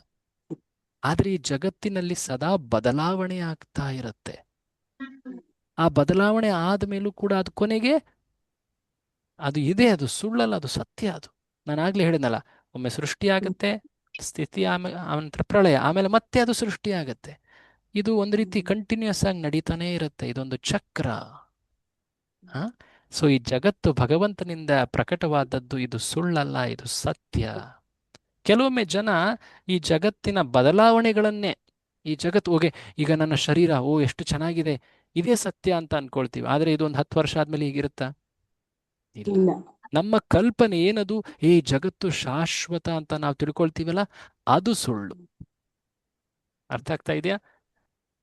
ನಾವೇನ್ ಭಾವಿಸ್ತೀವೋ ಈ ಜಗತ್ತಿನ ಬಗ್ಗೆ, ಈ ಜಗತ್ತು ಶಾಶ್ವತವಾದದ್ದು, ಈ ಜಗತ್ತು, ನನ್ನ ಶರೀರ, ನನ್ನ ಜೀವನ ಯಾವಾಗ್ಲೂ ಹೀಗೇ ಇರುತ್ತೆ, ಇದೇನಿದು? ಇದು ತಪ್ಪು ಕಲ್ಪನೆ ಜಗತ್ತಿನ ಬಗ್ಗೆ. ಈ ಕಲ್ಪನೆ ಏನಿದೆ ಈ ಜಗತ್ತಿನ ಬಗ್ಗೆ, ಅದು ಸುಳ್ಳು. ಅರ್ಥ ಆಗ್ತಾ ಇದೆಯಾ? ಹಾಗಾಗಿ ಕೆಲವೊಮ್ಮೆ ನೀವು ಮಾತನ್ನ ಕೇಳ್ತೀರಾ, ಈ ಜೀವನ ಒಂದ್ ರೀತಿ ಕನಸಿನಂತೆ. ಅಂದ್ರೆ ಅರ್ಥ ಏನು? ನಾವು ಜಗತ್ತಿನ ಬಗ್ಗೆ ಏನ್ ತಿಳ್ಕೊಂಡಿದೀವೋ ಅದು ಕನಸಿನಂತೆ. ಅಂದ್ರೆ ಅದು ಸುಳ್ಳು ಅಂತ, ಆ ರೀತಿಯಲ್ಲಿ. ಬಟ್ ಈ ಜಗತ್ತು ಇರೋದು ಸ್ಪಷ್ಟ, ಅದು ಯಾವಾಗ್ಲೂ ಸತ್ಯವೇ. ಜಗತ್ತನ್ನ ಸರಿಯಾಗಿ ತಿಳಿದವರು ಈ ಜಗತ್ತಿನಲ್ಲಿ ಸರಿಯಾಗಿ ಕೆಲಸ ಮಾಡಿ ಕಾರ್ಯಗಳನ್ನು ನಿರ್ವಹಿಸಿ ಅವರು ಶಾಶ್ವತ ಜಗತ್ತಿಗೆ ಹೋಗ್ತಾರೆ, ಆ ನಿತ್ಯ ಧಾಮಕ್ಕೆ ಹೋಗ್ತಾರೆ ಅವರು. ಈ ಜಗತ್ತು ತಾತ್ಕಾಲಿಕ ಸತ್ಯ, ಆಧ್ಯಾತ್ಮಿಕ ಜಗತ್ತು ಅದು ಶಾಶ್ವತ ಸತ್ಯ. ಈ ತಾತ್ಕಾಲಿಕ ಸತ್ಯ, ಶಬ್ದನ ತಿಳ್ಕೊಳ್ಳಿ. ತಾತ್ಕಾಲಿಕ ಅಂದ್ರೆ ಏನು? ಸ್ವಲ್ಪ ಸಮಯ ಇರುತ್ತೆ, ಮತ್ತೆ ಬದಲಾಗ್ತಾ ಇರುತ್ತೆ. ಬಟ್ ಸತ್ಯ ಅದು ಬದಲಾಗ್ತಾ ಇದೆ. ಅದು ಬದಲಾವಣೆ ಜಗತ್ತಿನ ನಿಯಮ ಅಂತ ಹೇಳ್ತಾರಲ್ವಾ, ಬದಲಾಗ್ತಾ ಇದೆ. ಸೊ ಹೀಗೆ. ಸೊ ಪ್ರಭುಪಾದರು ಈಗ ಬಹಳ ಮುಖ್ಯವಾದಂತ ಒಂದು ಅಂಶವನ್ನ ಹೇಳ್ತಾರೆ. ಸೊ ಹಾಗಿದ್ದಲ್ಲಿ ನಮಗೆ ಭಗವಂತ ನೀಡಿರೋ ಈ ಶಕ್ತಿಗಳನ್ನ, ಏನ್ ಶಕ್ತಿ? ಮನಸ್ಸಿನ ಶಕ್ತಿ, ಬುದ್ಧಿಯ ಶಕ್ತಿ, ನಮ್ಮ ಇಂದ್ರಿಯಗಳಿಗೆ ಶಕ್ತಿ ಕೊಟ್ಟಿದ್ದಾನಲ್ವಾ, ಇದನ್ನ ಹೇಗೆ ಉಪಯೋಗಿಸ್ಕೋಬೇಕೋ ಬೇಡವೋ? ಇದೆಲ್ಲವೂ ಸುಳ್ಳ? ಇದನ್ನೇನು ಉಪಯೋಗಿಸ್ಕೊಳಕ್ಕೆ ಯಾವುದೇ ಒಂದು ಕಾರ್ಯಗಳು ಇಲ್ವಾ? ಅದನ್ನ ಇಲ್ಲಿ ಪ್ರಭುಪಾದರೆ ಹೇಳ್ತಾರೆ. ಸೊ ಬೇಸಿಕ್ಲಿ ಏನ್ ಹೇಳ್ತಾರೆ ಅಂದ್ರೆ, ನಮ್ಮೆಲ್ಲ ಶಕ್ತಿಯನ್ನ ನಾವು ಭಗವಂತನ ಸೇವೆಯಲ್ಲಿ ಬಳಸಬೇಕು. ಆಗ ಈ ಶಕ್ತಿಗಳ ಸಾರ್ಥಕತೆ ಆಗತ್ತೆ. ನಮ್ಮ ಬುದ್ಧಿಶಕ್ತಿ ಆಗಿರಬಹುದು, ಮನಸ್ಸಿನ ಶಕ್ತಿ ಆಗಿರಬಹುದು, ನಮ್ಮ ದೈಹಿಕ ಶಕ್ತಿ ಸಾಮರ್ಥ್ಯವಾಗಿರಬಹುದು, ನಮ್ಮ ಸ್ವತ್ತುಗಳಾಗಿರ್ಬೋದು, ಎಲ್ಲವೂ ಕೂಡ ಅವುಗಳ ಸಾರ್ಥಕತೆ ಏನು? ಭಗವಂತನ ಸೇವೆಯಲ್ಲಿ ಉಪಯೋಗಿಸಿದಾಗ. ಓಕೆ. ಸೊ ಈಗ ಆ ಅಂಶವನ್ನ ಪ್ರಭುಪಾದರಲ್ಲಿ ಹೇಳ್ತಾ ಹೋಗ್ತಾರೆ. ದಯವಿಟ್ಟು ನಾನು ಹೇಳಿರೋ ಅಂಶಗಳನ್ನ ನೆನ್ಪಿಟ್ಟು ಅದನ್ನ ಗಮನಿಸ್ತಾ ಹೋಗಿ. ಮುಂದೆ ಓದಿ. ಯಾರು ಓದ್ತಾ ಇದ್ರಿ? ಓದಿ. ಎಸ್. ಸಂಪೂರ್ಣದ ಪ್ರತಿಯೊಂದು ಭಾಗವಾದವನು ಯಾವುದಾದರೊಂದು ಶಕ್ತಿಯನ್ನು ಹೊಂದಿರುತ್ತಾನೆ. ಆ ಭಾಗವು ತನ್ನ ನಿರ್ದಿಷ್ಟ ಕಾರ್ಯಚಟುವಟಿಕೆಗಳನ್ನು ಮರೆತರೆ ಅವನು ಮಾಯೆಯಲ್ಲಿದ್ದಾನೆಂದು ಪರಿಗಣಿಸಲಾಗುವುದು. ಹೀಗೆ ಭಗವಂತನು ನಮಗಾಗಿ ವಹಿಸಿಟ್ಟ ಪಾತ್ರವನ್ನು ನಿರ್ವಹಿಸಬೇಕೆಂದು ಈಶೋಪನಿಷತ್ ಆರಂಭದಲ್ಲಿಂದಲೂ ಎಚ್ಚರಿಕೆ ನೀಡುತ್ತದೆ. ಅಂದರೆ ಜೀವಾತ್ಮನಿಗೆ ಸ್ವಂತ ಪ್ರವರ್ತನಾ ಶಕ್ತಿ ಇಲ್ಲವೆಂದು ಅರ್ಥವಲ್ಲ. ಅವನು ಭಗವಂತನ ವಿಭಿನ್ನಾಂಶನಾದ್ದರಿಂದ ಅವನು ಭಗವಂತನ ಪ್ರವರ್ತನಾ ಶಕ್ತಿಯನ್ನು ಸ್ವೀಕರಿಸಬೇಕು. ಒಬ್ಬನು ಬುದ್ಧಿವಂತಿಕೆಯಿಂದ ತನ್ನ ಪ್ರವರ್ತನಾ ಶಕ್ತಿಯನ್ನು ಅಥವಾ ಕ್ರಿಯಾಶೀಲತೆಯನ್ನು ಉಪಯೋಗಿಸಿದರೆ ಪ್ರತಿಯೊಂದು ಭಗವಂತನ ಶಕ್ತಿಯೇ ಎಂದು ಅರಿತರೆ ಅವನು ಮಾಯೆಯ ಬಹಿರಂಗ ಶಕ್ತಿಯ ಸಂಪರ್ಕದಿಂದಾಗಿ ಕಳೆದು ಹೋದ ಮೂಲ ಪ್ರಜ್ಞೆಯನ್ನು ಮರಳಿ ಪಡೆಯಬಹುದು. ನೋಡಿ, ಇಲ್ಲಿ ಕೆಲ ಶಬ್ದಗಳು ಬಹಳ ಕಠಿಣವನ್ಸ್ತವೆ, ಯಾಕಂದ್ರೆ ಕನ್ನಡದಲ್ಲಿ ಆ ಶಬ್ದ ಆಗಿ ಉಪಯೋಗಿಸಿದ್ದಾರೆ ಅವರು. ಪ್ರವರ್ತನ ಶಕ್ತಿ, ಇದರ ಅರ್ಥ ಏನ್ ಗೊತ್ತಾ? ಹರೇ ಕೃಷ್ಣ, ಯಾರಿಗಾದ್ರು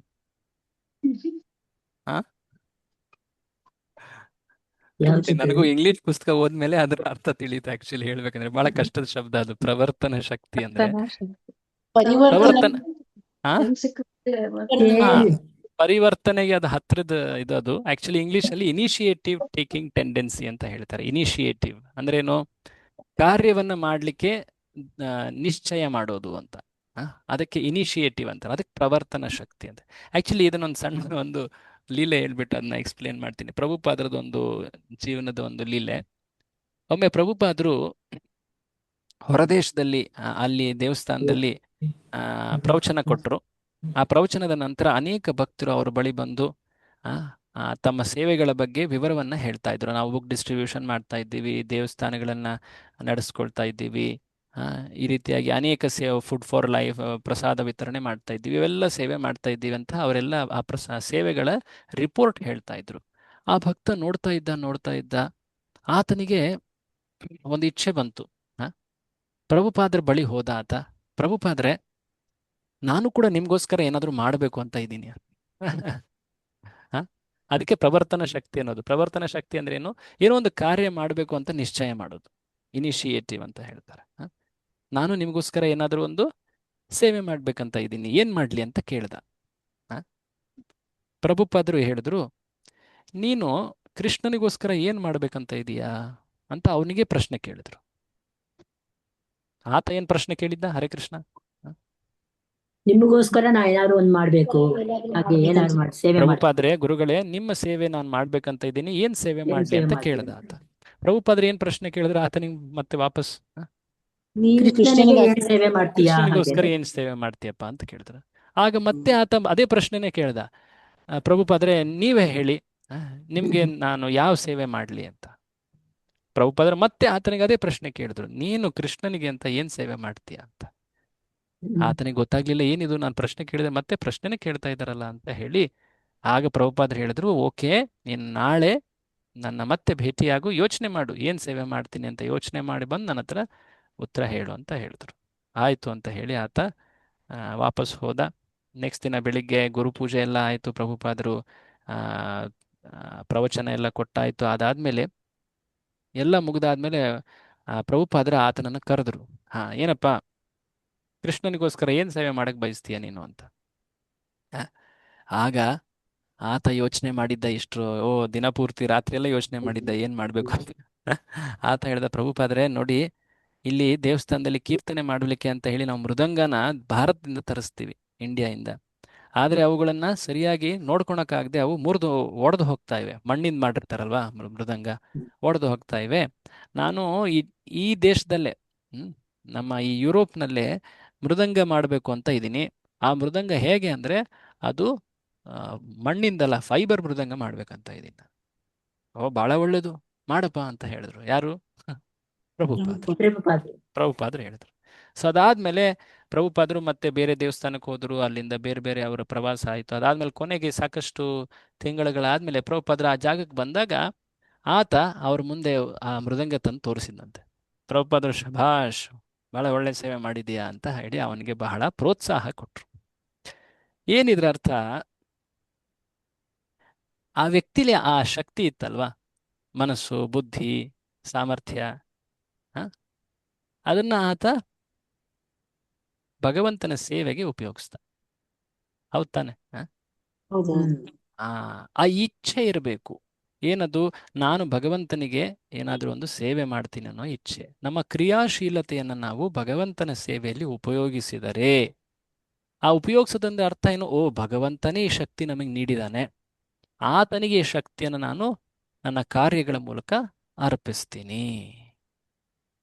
ಅದರಿಂದ ಏನಾಗುತ್ತೆ? ಅದರಿಂದ ನಾವು ಶುದ್ಧರಾಗ್ತೀವಿ, ಗುರುಗಳು ಪ್ರಸನ್ನರಾಗ್ತಾರೆ, ನಮಗೆ ಆಶೀರ್ವಾದ ದೊರಕತ್ತೆ, ಭಕ್ತಿಯಲ್ಲಿ ಮುಂದುವರಿತೀವಿ. ನೋಡಿ, ಸೊ ಈ ಜಗತ್ನಲ್ಲಿ ನಾವಿದ್ದಾಗ ಹೇಗೆ ನಮ್ಮ ಶಕ್ತಿಗಳನ್ನು ಉಪಯೋಗಿಸ್ಕೋಬೇಕು? ಸೊ ಭೌತಿಕವಾದಿಗಳು ಅಥವಾ ಕರ್ಮಿಗಳು ಏನು ಯೋಚನೆ ಮಾಡ್ತಾರೆ ಅಂದರೆ, ಓ, ನನ್ನ ಶಕ್ತಿ ಏನಿದೆ ಅದು ನಾನು ಗಳಿಸಿರೋ ಶಕ್ತಿ, ಅದನ್ನು ನಾನು ನನ್ನ ಉಪಯೋಗಕ್ಕೆ ಬಳಸ್ಕೊಳ್ತೀನಿ ಅಂತ ಹೇಳ್ತಾರೆ. ಮಾಯಾವಾದಿಗಳೇನು ಹೇಳ್ತಾರೆ? ಈ ಜಗತ್ನಲ್ಲಿರೋದು ಎಲ್ಲವೂ ಕೂಡ ಸುಳ್ಳು, ನನ್ನ ಶರೀರವೂ ಸುಳ್ಳೆ, ನನ್ನ ಶಕ್ತಿನೂ ಕೂಡ ಅದೇನು ಸುಳ್ಳೆ, ಅದು ಹಾಗಂತ ಹೇಳ್ಬಿಟ್ಟು ಅವ್ರು ಏನನ್ನೂ ಉಪಯೋಗಿಸೋದಿಲ್ಲ, ಶುಷ್ಕ ವೈರಾಗಿಗಳಾಗ್ತಾರೆ. ಆದರೆ ಭಕ್ತರು ಏನ್ ಮಾಡ್ತಾರೆ? ಭಗವಂತ ನೀಡಿರುವಂತಹ ಎಲ್ಲ ಶಕ್ತಿ ಸಂಪನ್ಮೂಲಗಳನ್ನ ಏನ್ ಮಾಡ್ತಾರೆ? ಅವನ ಸೇವೆಗೆ ಉಪಯೋಗಿಸ್ತಾರೆ. ಯಾಕೆಂದ್ರೆ ಇಲ್ಲಿ ಮುಂದೆ ಹೇಳ್ತಾ ಇದ್ದಾರೆ ನೋಡಿ ಪ್ರಭುಪಾದರು, ಓದಿದ್ನ ಎಲ್ಲ ಶಕ್ತಿಯು ಓದಿ, ಎಲ್ಲ ಶಕ್ತಿಯು ಭಗವಂತನಿಂದ ಬರುತ್ತದೆ. ಆದುದರಿಂದ ಪ್ರತಿಯೊಂದು ಶಕ್ತಿಯನ್ನು ಭಗವಂತನ ಇಚ್ಛೆಯಂತೆ ನಡೆಸಬೇಕೇ ಹೊರತು ಅದರ ವಿರುದ್ಧವಾಗಲ್ಲ. ಶರಣಾಗತಿಯ ಸ್ವಭಾವವಿರುವವರು ಮಾತ್ರ ಭಗವಂತನನ್ನು ಅರಿಯಬಲ್ಲನು. ಪರಿಪೂರ್ಣ ಜ್ಞಾನವೆಂದರೆ ಭಗವಂತನ ಸ್ವರೂಪವನ್ನೆಲ್ಲ ಅರಿಯುವುದು, ಅವನ ಶಕ್ತಿಗಳನ್ನು ಅರಿಯುವುದು ಮತ್ತು ಅವನ ಇಚ್ಛೆಯಂತೆ ಈ ಶಕ್ತಿಗಳೆಲ್ಲ ಕೆಲಸ ಮಾಡುತ್ತವೆ ಎಂದು ಅರಿಯುವುದು. ಈ ವಿಶೇಷಗಳನ್ನೆಲ್ಲ ಭಗವಂತನ ಸಕಲ ಉಪನಿಷತ್ತುಗಳ ಸಾರವಾದ ಭಗವದ್ಗೀತೆಯಲ್ಲಿ ವಿಶೇಷವಾಗಿ ವಿವರಿಸಿದ್ದಾರೆ. ಭಗವದ್ಗೀತೆಯಲ್ಲಿ ಈ ವಿಷಯ ಬಹಳ ವಿವರವಾಗಿ ಹೇಳಿದ್ದಾನೆ ಭಗವಂತ. ಹೇಗೆ ಎಲ್ಲವೂ ಕೂಡ ನನ್ನ ಶಕ್ತಿಯೇ, ಈ ಜಗತ್ನಲ್ಲಿರುವಂತಹ ಪ್ರತಿಯೊಂದು ಅಂಶ ಕೂಡ ಅದು ನನ್ನ ವಿಭೂತಿಯೇ. ವಿಭೂತಿ ಯೋಗ ಅಂತ ಒಂದು ಅಧ್ಯಾಯವೇ ಇದೆ ಭಗವದ್ಗೀತೆ. ಸೊ ಎಲ್ಲವೂ ಕೂಡ, ಎಲ್ಲ ಶಕ್ತಿಯು ಕೂಡ ಆತನೇ ನೀಡ್ತಾ ಇರೋದು. ಆ ಶಕ್ತಿಯನ್ನ ಹೇಗೆ ಉಪಯೋಗಿಸ್ಬೇಕು? ಆತನ ಇಚ್ಛೆಯನ್ನ ನಡೆಸಲಿಕ್ಕೆ ಉಪಯೋಗಿಸ್ಬೇಕು, ಅದರ ವಿರುದ್ಧವಾಗಿ ಉಪಯೋಗಿಸಬಾರದು. ಅಂದ್ರೆ ಮುಖ್ಯವಾಗಿ ಯಾವ ಭಾವವಿರಬೇಕು? ಶರಣಾಗತಿಯ ಸ್ವಭಾವ ಇರಬೇಕು. ಇದು ಬಹಳ ಮುಖ್ಯವಾದಂತಹ ಲೈನು. ವ್ಯಕ್ತಿ ತನ್ನ ಮನಸ್ಸು ಮತ್ತೆ ಬುದ್ಧಿಯನ್ನ ಸ್ವತಂತ್ರವಾಗಿ ಉಪಯೋಗಿಸಿದ್ರೆ ಆತ ಭಗವಂತನನ್ನ ತಿಳ್ಕೊಳ್ಲಿಕ್ಕೆ ಆಗೋದಿಲ್ಲ. ಊಹಾಪೋಹಗಳು, ವಾದಗಳು, ತರ್ಕಗಳು, ನ್ಯಾಯ ಇವೆಲ್ಲವನ್ನ ಭಗವಂತನ ತಿಳಿಲಿಕ್ಕೆ ಆಗೋದಿಲ್ಲ. ಅನುಮಾನ ಪ್ರಮಾಣ, ಪ್ರತ್ಯಕ್ಷ ಪ್ರಮಾಣ ಅದು ಸಲ್ಲದು. ಹಾಗಿದ್ದಲ್ಲಿ ಯಾವ ಸ್ವಭಾವ ಅಥವಾ ಭಾವವಿರಬೇಕು? ಶರಣಾಗತಿಯ ಸ್ವಭಾವವಿರಬೇಕು. ಹೀಗಿದ್ದವನು ಮಾತ್ರ ಭಗವಂತನನ್ನ ತಿಳಿಲಿಕ್ಕೆ ಸಾಧ್ಯ. ಭಗವಂತ ನೀಡಿರುವಂತಹ ಶಕ್ತಿ ಸಾಮರ್ಥ್ಯವನ್ನ ಆತನ ಇಚ್ಛೆಯ ಪೂರ್ತಿಗಾಗಿ ಉಪಯೋಗಿಸ್ಬೇಕು. ಪರಿಪೂರ್ಣ ಜ್ಞಾನ ಅಂದ್ರೆ ಇದೆ. ಏನದು? ಎಲ್ಲವೂ ಕೂಡ ಆತನ ಶಕ್ತಿಯೇ. ಆತನಿಗೆ ಅದನ್ನ ಉಪಯೋಗಿಸಿ ಆತನನ್ನ ಸಂತುಷ್ಟಗೊಳಿಸೋದು. ಆತ ಸಂತುಷ್ಟಗೊಂಡಾಗ ಆತನೇ ಆ ಜ್ಞಾನವನ್ನ ನೀಡ್ತಾನೆ. ಆತನನ್ನ ತಿಳ್ಕೊಳ್ಳುವಂತಹ ಜ್ಞಾನವನ್ನ ಆತನೇ ನೀಡ್ತಾನೆ, ಗುರುಗಳ ಮೂಲಕ, ಶಾಸ್ತ್ರಗಳ ಮೂಲಕ. ಇದು ನಿಜವಾದಂತಹ ಮಾರ್ಗ. ಪ್ರಭುಪಾದರೆ ಅದಕ್ಕೊಂದು ಸಣ್ಣ ಇಲ್ಲಿ ಹೇಳಿಕೆ ಅಷ್ಟೇ ಹೇಳಿದ್ದಾರೆ. ಇದನ್ನ ಮುಂದಿನ ಶ್ಲೋಕಗಳಲ್ಲಿ ಇನ್ನಷ್ಟು ವಿವರಣೆ ಕೊಡ್ತಾ ಹೋಗ್ತಾರೆ. ಓಕೆ, ಸೊ ಈ ದಿನ ಈ ಶ್ಲೋಕ ಇಲ್ಲಿ ಕಂಪ್ಲೀಟ್ ಆಗುತ್ತೆ. ಅಫ್ಕೋರ್ಸ್ ಇದು ಸಣ್ಣದು ಅನಿಸ್ತದೆ, ಬಟ್ ನಾವೇನನ್ನ ನೋಡಿದ್ವಿ ಇಲ್ಲಿವರೆಗೆ ನೋಡಿ, ಗಮನಿಸಿ. ಮೊದಲನೇದಾಗಿ ಹೇಗೆ ನಾವು ಈ ಪರಮ ಪುರುಷನನ್ನ, ಪರಮ ಸತ್ಯನನ್ನ ತಿಳ್ಕೊಳ್ಲಿಕ್ಕೆ ಆಗೋದಿಲ್ಲ ಅನ್ನೋದನ್ನ ನಾವು ಇಲ್ಲಿ ಕಲ್ತ್ವಿ ಮೊದಲನೇ ತಾತ್ಪರ್ಯದ ಮೊದಲನೇ ಅಂಶಗಳಲ್ಲಿ, ಅಲ್ವಾ? ಹೇಗೆ ಆತ ಎಷ್ಟೇ ಶಕ್ತಿ ಉಪಯೋಗಿಸಿದ್ರು ಕೂಡ, ಯೋಗಿಯಾಗಿದ್ರು ಕೂಡ, ಅನೇಕ ಕಾಲದವರೆಗೆ ಪ್ರಯಾಣ ಮಾಡಿದ್ರು ಕೂಡ ಆತ ಆಧ್ಯಾತ್ಮಿಕ ಜಗತ್ತಿಗೆ ತೆರಳಲಿಕ್ಕೆ ಆಗೋದಿಲ್ಲ ಅಂತ ನೋಡಿದ್ವಿ. ಅದಾದ್ಮೇಲೆ ನೋಡಿದ್ವಿ ಭಗವಂತನ ಶಕ್ತಿಗಳ ಬಗ್ಗೆ. ನೆನಪಿದೆಯಾ? ಶಕ್ತಿಗಳು ಯಾವುವು? ಮೂರು ಶಕ್ತಿಗಳು. ಅದು ಬಹಳ ಮುಖ್ಯ, ನಿಮ್ಮ ಎಕ್ಸಾಮ್ಗೆ ಇಂಪಾರ್ಟೆಂಟ್, ಅದಕ್ಕೆ ಹೇಳ್ತಾ ಇದ್ದೀನ. ಅದಾದ್ಮೇಲೆ ಭೇದ ಅಭೇದ, ಸಾಕಾರ ರೂಪ, ಇವೆಲ್ಲವನ್ನ ನಾವು ಅಲ್ಲಿ ಸ್ವಲ್ಪ ಚರ್ಚೆ ಮಾಡಿದ್ವಿ ನೋಡಿ. ಅದಾದ್ಮೇಲೆ ಈಗ ತಾನೇ ನಾವು ನೋಡಿದ್ವಿ ಪ್ರತಿಯೊಬ್ಬ ಜೀವಿಗೆ ಒಂದು ಶಕ್ತಿ, ಸ್ವಯಂ ಪ್ರೇರಣೆ ಅಂದ್ರೇನು, ಸಾಮರ್ಥ್ಯ ಶಕ್ತಿಗಳನ್ನ ಭಗವಂತ ನೀಡಿದ್ದಾನೆ. ಅದನ್ನ ಹೇಗೆ ಉಪಯೋಗಿಸ್ಬೇಕು ಅನ್ನೋದನ್ನ ನೋಡಿದ್ವಿ. ಕೊನೆಯದಾಗಿ ಆ ಲೈನ್ ಏನಿದೆಯಲ್ಲ, ಶರಣಾಗತಿಯ ಸ್ವಭಾವದಿಂದ ಭಗವಂತನನ್ನ ತಿಳ್ಕೊಳ್ಬೇಕು, ಅದು ಬಹಳ ಮುಖ್ಯವಾದಂಥ ಲೈನ್. ಅದನ್ನ ಇಲ್ಲಿ ನಾವು ಕಂಡ್ವಿ, ಅಲ್ವಾ? ಸೊ ಹೀಗೆ ಈ ಒಂದು ಶ್ಲೋಕ ಏನಿದೆ, ಯಾವ ಒಂದು ವಿಧದಿಂದ ನಾವು ಭಗವಂತನನ್ನು ತಿಳ್ಕೊಳ್ಲಿಕ್ಕೆ ಆಗೋದಿಲ್ಲ ಅನ್ನೋದನ್ನ ಹೇಳ್ತು. ಸ್ವಂತ ಬುದ್ಧಿ ಮನಸ್ಸು ಶಕ್ತಿಗಳಿಂದ ನಾವು ತಿಳಿಲಿಕ್ಕೆ ಆಗೋದಿಲ್ಲ. ಈ ಚರ್ಚೆಯಲ್ಲಿ ನಾವು 3 ಮುಖ್ಯ ಶಕ್ತಿಗಳ ವರ್ಣನೆಯನ್ನ ಕೂಡ ಕಂಡಿದ್ದೀವಿ: ಅಂತರಂಗ, ಬಹಿರಂಗ ಮತ್ತೆ ತಟಸ್ಥ. ಸೊ ಈಗ ಈ ಒಂದು 4ನೇ ಶ್ಲೋಕ, ಇದೇ ಶ್ಲೋಕದ ಮುಂದುವರಿದಂತಹ ಮಾತನ್ನ 5ನೇ ಶ್ಲೋಕದಲ್ಲಿ ಹೇಳ್ತಾರೆ. 5ನೇ ಶ್ಲೋಕ ಇದೇ ಶ್ಲೋಕದ ಏನು ಸಿದ್ಧಾಂತ ಇದೆ, ತತ್ವ ಏನಿದೆ, ಏನದು? ಭಗವಂತನನ್ನ ನಾವು ನಮ್ಮ ಭೌತಿಕ ಸಾಮರ್ಥ್ಯಗಳಿಂದ ತಿಳಿಲಿಕ್ಕೆ ಆಗೋದಿಲ್ಲ. ಅದೇ ಮಾತನ್ನ ಇದು ಇನ್ನಷ್ಟು ಸ್ಪಷ್ಟವಾಗಿ ಹೇಳುತ್ತೆ. ಯಾವುದು? 5ನೇ ಮಂತ್ರ. ಅದನ್ನು ನೋಡೋಣ. ನೋಡಿ ಶ್ಲೋಕ ಹೇಗಿದೆ, ತುಂಬಾ ಇಂಟ್ರೆಸ್ಟಿಂಗ್ ಶ್ಲೋಕ ಇದು. ತದೇ ಜತಿ, ಇದು ನ ಅಂತ ಇದೆ, ನ ಅಲ್ಲ, ಇದು ತ ಇದೆ. ತದೇ ಜತಿ ತನ್ನೈ ಜತಿ ತದ್ದೂರೇ ತದ್ವಂತಿಕೆ ತದ್ ಅಂತರಸ್ಯ ಸರ್ವಸ್ಯ ತದು ಸರ್ವಸ್ಯಾಸ್ಯ ಬಾಹ್ಯತಃ. ಈ ಶ್ಲೋಕದಲ್ಲಿ ಒಂದು ಶಬ್ದ ಪದೇ ಪದೇ ರಿಪೀಟ್ ಆಗಿದೆ, ತತ್. ತತ್ ನೋಡಿ, ತತ್ ಏಜತಿ, ತತ್ ನ ಏಜತಿ, ತತ್ ದೂರೇ, ತತ್ ಅಂತಿಕೆ, ತತ್ ಅಂತರಸ್ಯ, ತತ್ ಉ ಸರ್ವಸ್ಯ ಅಸ್ಯ. ತತ್ ಅಂದ್ರೆ ಏನು? ಅದು ಅಂತ ಅರ್ಥ. ಆಕ್ಚುಲಿ ಶಬ್ದಶಃ ಅರ್ಥ ನೋಡಿದ್ರೆ ತತ್ ಅಂದ್ರೆ ಅರ್ಥ ಏನು? ಅದು. ಅದು ಅಂದ್ರೆ ಯಾವುದು? ಈಶಾ. ಈಶಾ ಈಶಾ ಮೊದಲನೇ ಶ್ಲೋಕದಲ್ಲಿ ಇತ್ತು ನೋಡಿ, ಈಶಾ ಅಂತ ಹೆಸರು. ಅದೇ ಶಬ್ದಕ್ಕೆ ತದು, ಅದು. ಅದು ಏಜತಿ ಅಂದ್ರೆ ಏನು? ಅದು ನಡೆಯುತ್ತೆ. ನ ಏಜತಿ ಅಂದ್ರೆ ಅದು ನಡೆಯೋದಿಲ್ಲ. ತತ್ ಏಜತಿ ತತ್ ನ ಏಜತಿ. ಏನಿದು ಹಿಂಗೆ ಹೇಳ್ತಾ ಇದಾರಲ್ಲ? ನಡೆಯುತ್ತೆ, ನಡೆಯೋದಿಲ್ಲ. ದೂರೇ, ಅದು ತುಂಬಾ ದೂರದಲ್ಲಿದೆ. ಅಂತಿಕೆ, ಅದು ತುಂಬಾ ಹತ್ರನೂ ಇದೆ. ಏನಿದು? ಒಂದ್ ರೀತಿ ಒಗಟಿನ ತರ ಮಾತನಾಡ್ತಾ ಇದಾರಲ್ಲ. ಒಗಟ್ ಕೇಳಿದ್ದೀರಾ? ಒಗಟ್ ಹಾಗೆ ಇರುತ್ತಲ್ವಾ? ತತ್ ಅಂತರಸ್ಯ, ಅದು ಒಳಗಿದೆ. ಸರ್ವಸ್ಯ, ತತ್ ಉ ಸರ್ವಸ್ಯಾಸ್ಯ ಬಾಹ್ಯತಃ, ಅದು ಒಳಗೂ ಇದೆ, ಅದು ಎಲ್ಲದರ ಹೊರಗೂ ಇದೆ. ಅದು ನಡೆಯುತ್ತೆ, ಅದು ನಡೆಯೋದಿಲ್ಲ. ಅದು ದೂರ ಇದೆ, ಅದು ಹತ್ರ ಇದೆ. ಅದು ಎಲ್ಲರ ಒಳಗೆ ಇದೆ, ಅದು ಎಲ್ಲರ ಹೊರಗೂ ಇದೆ. ಏನಿದು? ಒಗಟಿನ ತರ ಮಾತನಾಡ್ತಾ ಇದೆಯಲ್ಲ ಉಪನಿಷತ್ತು. ಉಪನಿಷತ್ತು ಹಾಗೆ ಮಾತಾಡುತ್ತೆ ಯಾವಾಗಲೂ. ಯಾಕೆಂದ್ರೆ ಜನರ ಸಾಮಾನ್ಯ ಪರಿಕಲ್ಪನೆ ಏನದು? ಭೌತಿಕ ಪರಿಕಲ್ಪನೆ. ಅದನ್ನ ಚಾಲೆಂಜ್ ಮಾಡುತ್ತೆ. ನೀನ್ ಅನ್ಕೊಂಡಿದ್ಯಾ ಪರಮ ಸತ್ಯ ಅಂದ್ರೆ ಸಾಮಾನ್ಯ ವ್ಯಕ್ತಿ ಅಂತೆ? ಇಲ್ಲ, ಸಾಮಾನ್ಯನಲ್ಲ. ಆತನಿಗೆ ದೇಶ ಕಾಲದ ಮಿತಿ ಇಲ್ಲ. ಆತ ನಡೀತಾನೆ, ನಡೆಯೋದಿಲ್ಲ. ಆತ ದೂರ ಇರ್ತಾನೆ, ಹತ್ರನೂ ಇದ್ದಾನೆ. ಆತ ಎಲ್ಲರ ಒಳಗೂ ಇದ್ದಾನೆ, ಎಲ್ಲರ ಹೊರಗೂ ಇದ್ದಾನೆ. ಇಂಟ್ರೆಸ್ಟಿಂಗ್. ಇದರ ಅರ್ಥ ಅನುವಾದ ಬಹಳ ಚೆನ್ನಾಗಿದೆ. ಅಫ್ಕೋರ್ಸ್ ಭಾವಾರ್ಥ ಪ್ರಭುಪಾದರು ಬಹಳ ಚೆನ್ನಾಗಿ ಬರೆದಿದ್ದಾರೆ. ಅದು ನೋಡೋಣ.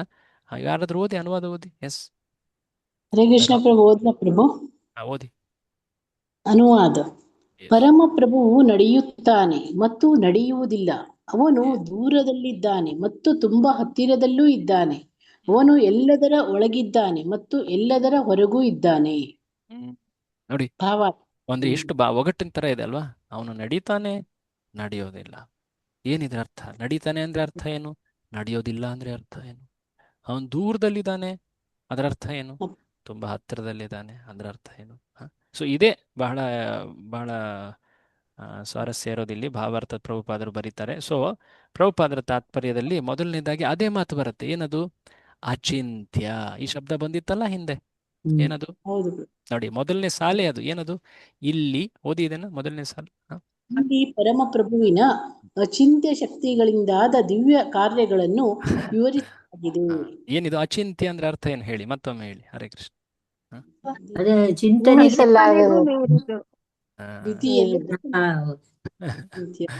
ನಮ್ಮ ಬುದ್ಧಿಗೆ ನಿಲುಕದ್ದು, ಚಿಂತನೆಗೆ ನಿಲುಕದಂಥದ್ದು. ಮುಂದಿನ ಸಾಲಿನ ಇನ್ನೂ ಇಂಟ್ರೆಸ್ಟಿಂಗ್ ಇದೆ, ಓದಿ. ಓದ್ತಾ ಹೋಗಿ. ಭಗವಂತನ ಅಚಿಂತ್ಯ ಶಕ್ತಿಗಳನ್ನು ಸಾಬೀತು ಮಾಡಲು ಪರಸ್ಪರ ವಿರುದ್ಧವಾದ ಅಂಶಗಳನ್ನು ಇಲ್ಲಿ ಕೊಟ್ಟಿದೆ. ನೋಡಿ, ಇದನ್ನ ಸಾಬೀತು ಮಾಡ್ಲಿಕ್ಕೆ ನೀನ್ ಯೋಚನೆ ಮಾಡ್ತೀಯಾ? ವ್ಯಕ್ತಿ ನಡೀತಾನೆ ಅಂದ್ರೆ ಏನರ್ಥ? ಆತ ನಡೆಯೋದಿಲ್ಲ ಅಂದ್ರೆ ಅದ್ರ ಆಪೋಸಿಟ್ ಅಲ್ವಾ? ಈಗ ನಡೆಯೋಲ್ಲ. ಈಗ ನೋಡಿ, ಮರ ನಡೆಯೋಲ್ಲ, ಹೊತ್ತಾನೆ. ಮರ ಒಂದ್ ಕಡೆ ಮಾತ್ರ ಇರುತ್ತೆ, ನಡೆಯೋದಿಲ್ಲ. ಅದು ವ್ಯಕ್ತಿ ನಡೀತಾನೆ. ಹ್ಮ್ ಎರಡು ಗುಣಗಳು ಒಬ್ಬನಲ್ಲಿ ಇರಕ್ ಸಾಧ್ಯವಾ? ಇಲ್ಲ. ಇಲ್ಲ. ಪರಸ್ಪರ ವಿರುದ್ಧ. ಹ? ಮತ್ತೆ ಮುಂದೆ ಇನ್ನೂ ಏನ್ ಹೇಳ್ತಾರೆ, ಮುಂದೆ ಓದ್ತಾ ಹೋಗಿ. ಅವನು ಅವನು ನಡೆಯುತ್ತಾನೆ ಮತ್ತು ನಡೆಯುವುದಿಲ್ಲ. ಅವನು ನಡೆಯುವುದಿಲ್ಲ. ಹಾ ಇಂತಹ ವಿರೋಧವು ಭಗವಂತನಿಗೆ ಕಲ್ಪನಾತೀತವಾದ ಶಕ್ತಿ ಇದೆ ಎಂಬುದನ್ನು ಸೂಚಿಸುತ್ತದೆ. ಓದಿ. ನಮ್ಮ ಕಲ್ಪನಾತೀತ ನಮ್ಮ ಸೀಮಿತವಾದ, ಕೇಳಿಸ್ತಾ ಇಲ್ಲ. ನಮ್ಮ ಸೀಮಿತವಾದ ಜ್ಞಾನ ಭಂಡಾರದಿಂದ ಅಂತಹ ವಿರೋಧಗಳ ಜೊತೆ ನಮಗೆ ಹೊಂದಾಣಿಕೆ ಮಾಡಿಕೊಳ್ಳಲು ಸಾಧ್ಯವಿಲ್ಲ. ನಾವು ನಮ್ಮ ಸೀಮಿತ ಬುದ್ಧಿಶಕ್ತಿಯ ಮೂಲಕ ಭಗವಂತನ ಬಗ್ಗೆ ಊಹಿಸಿಕೊಳ್ಳಬಹುದು ಅಷ್ಟೇ. ಮಾಯಾವಾದ ಪಂಥಕ್ಕೆ ಸೇರಿದ ನಿರಾಕಾರವಾದಿಗಳು ಭಗವಂತನ ನಿರಾಕಾರ ಕ್ರಿಯೆಗಳನ್ನು ಒಪ್ಪಿ ಅವನ ಸಾಕಾರ ಸ್ವರೂಪವನ್ನು ತಿರಸ್ಕರಿಸುತ್ತಾರೆ. ಆದರೆ ಭಾಗವತ ಪಂಥವು ಭಗವಂತನು ಸಾಕಾರನೂ ನಿರಾಕಾರನೂ ಆಗಿದ್ದಾನೆ ಎಂದು ಒಪ್ಪಿಕೊಳ್ಳುತ್ತದೆ. ಭಾಗವತರು ಅವನ ಅಚಿಂತ್ಯ ಶಕ್ತಿಗಳನ್ನು ಒಪ್ಪುತ್ತಾರೆ, ಏಕೆಂದರೆ ಅವುಗಳಿಲ್ಲದೆ ಪರಮಪ್ರಭು ಎಂಬ ಮಾತಿಗೆ ಅರ್ಥವೇ ಇಲ್ಲ. ಈ ಶಬ್ದ ಬಹಳ ಇಂಪಾರ್ಟೆಂಟ್. ಏನದು? ಅಚಿಂತ್ಯ ಅನ್ನೋ ಒಂದು ಗುಣ ಇಲ್ಲದೆ ಭಗವಂತನ ಸರ್ವೋಚ್ಚ ಸ್ಥಿತಿಯನ್ನು ನೀವು ವರ್ಣಿಸ್ಲಿಕ್ಕೆ ಆಗೋದಿಲ್ಲ. ಮಹಾಭಾರತದಲ್ಲಿ ಆ ಮಾತು ಬರುತ್ತೆ, ನತಾಂಸ್ ತರ್ಕೇಣ ಯೋಜಯೇತ್ ಅಚಿಂತ್ಯ ಖಲು ಯೇ ಭಾವ ನತಾಂಸ್ ತರ್ಕೇಣ ಯೋಜಯೇತ್. ಆತನನ್ನ ಅಚಿಂತ್ಯ ಅಂತ ವರ್ಣಿಸಿದ್ದಾರೆ. ಯಾಕೆಂದ್ರೆ ತರ್ಕದಿಂದ, ವಾದದಿಂದ ಆತನನ್ನ ತಿಳಿಲಿಕ್ಕಾಗೋದಿಲ್ಲ ಅಂತ ಅರ್ಥ. ಒಂದು ಸಣ್ಣ ಉದಾಹರಣೆ ಹೇಳ್ತೀನಿ. ಆಕ್ಚುಲಿ ಈ ಅಂಶ ಮುಂದೆ ಇನ್ನೂ ಸ್ಪಷ್ಟವಾಗಿ ಬರ್ತಾ ಹೋಗುತ್ತೆ. ಒಂದು ಸಂದರ್ಭವನ್ನು ನೀವು ಊಹಿಸ್ಕೊಳ್ಳಿ, ಆಯ್ತಾ? ಒಬ್ಬ ವ್ಯಕ್ತಿ ಇದ್ದಾನೆ. ಆ ವ್ಯಕ್ತಿಗೆ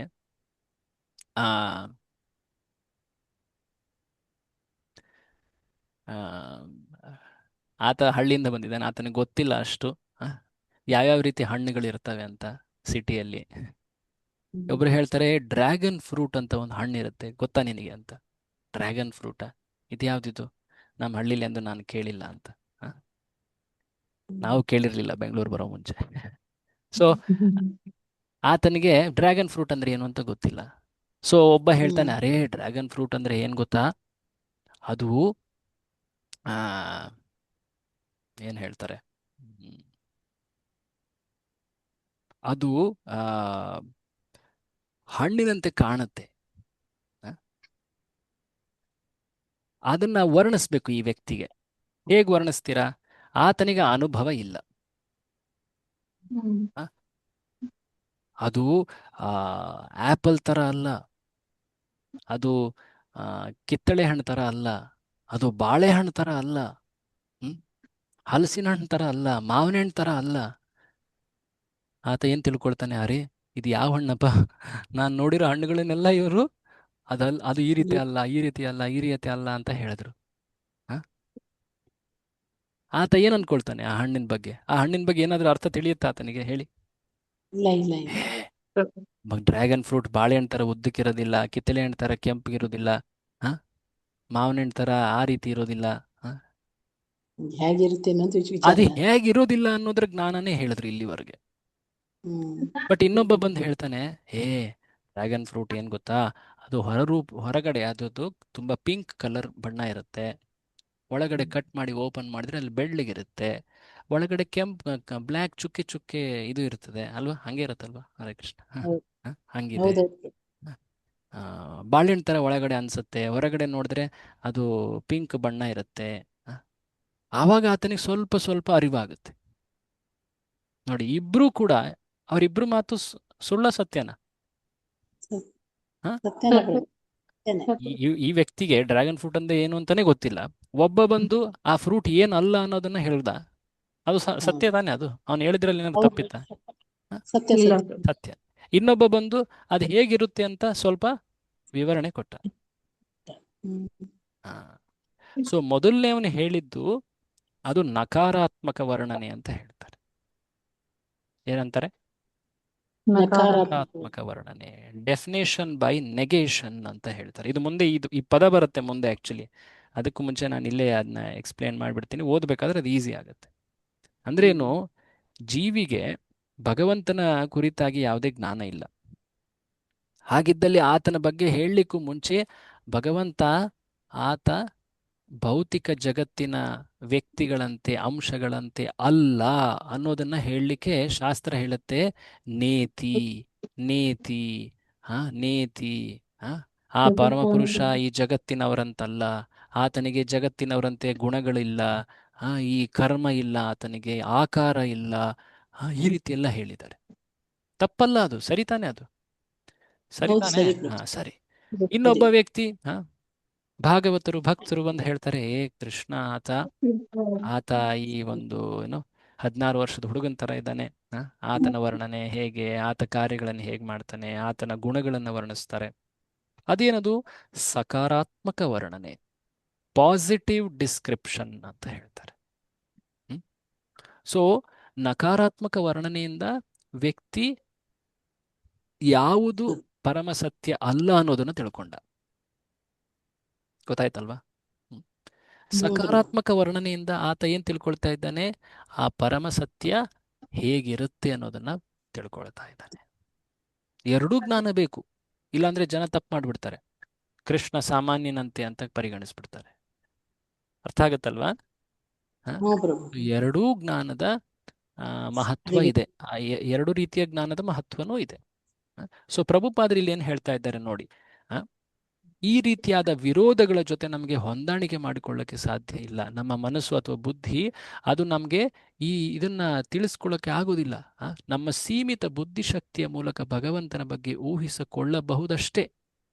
ನಮ್ಮ ಬುದ್ಧಿ ಅಥವಾ ಮನಸ್ಸು ಏನಿದೆ ಒಂದು ರೀತಿ ಊಹೆಯನ್ನ ಮಾಡಬಹುದಷ್ಟೇ, ಆದರೆ ಸರಿಯಾದ ತತ್ವತಃ ಜ್ಞಾನ ನಮಗೆ ದೊರಕೋದಿಲ್ಲ.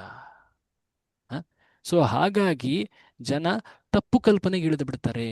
ಸರಿಯಾದ ಅರ್ಥ ತಿಳ್ಕೊಳ್ಳದೆ ಅವ್ರು ಏನ್ ಹೇಳ್ತಾರೆ, ನಿರಾಕಾರ ಅಂತ ಹೇಳ್ಬಿಟ್ಟು ಆತನ ಆ ದಿವ್ಯ ಸ್ವರೂಪವನ್ನ ತಿರಸ್ಕಾರ ಮಾಡ್ತಾರೆ. ಅವರಿಗೆ ಈ ಅಚಿಂತ್ಯ ಗುಣದ ಅರ್ಥ ತಿಳಿದಿಲ್ಲ.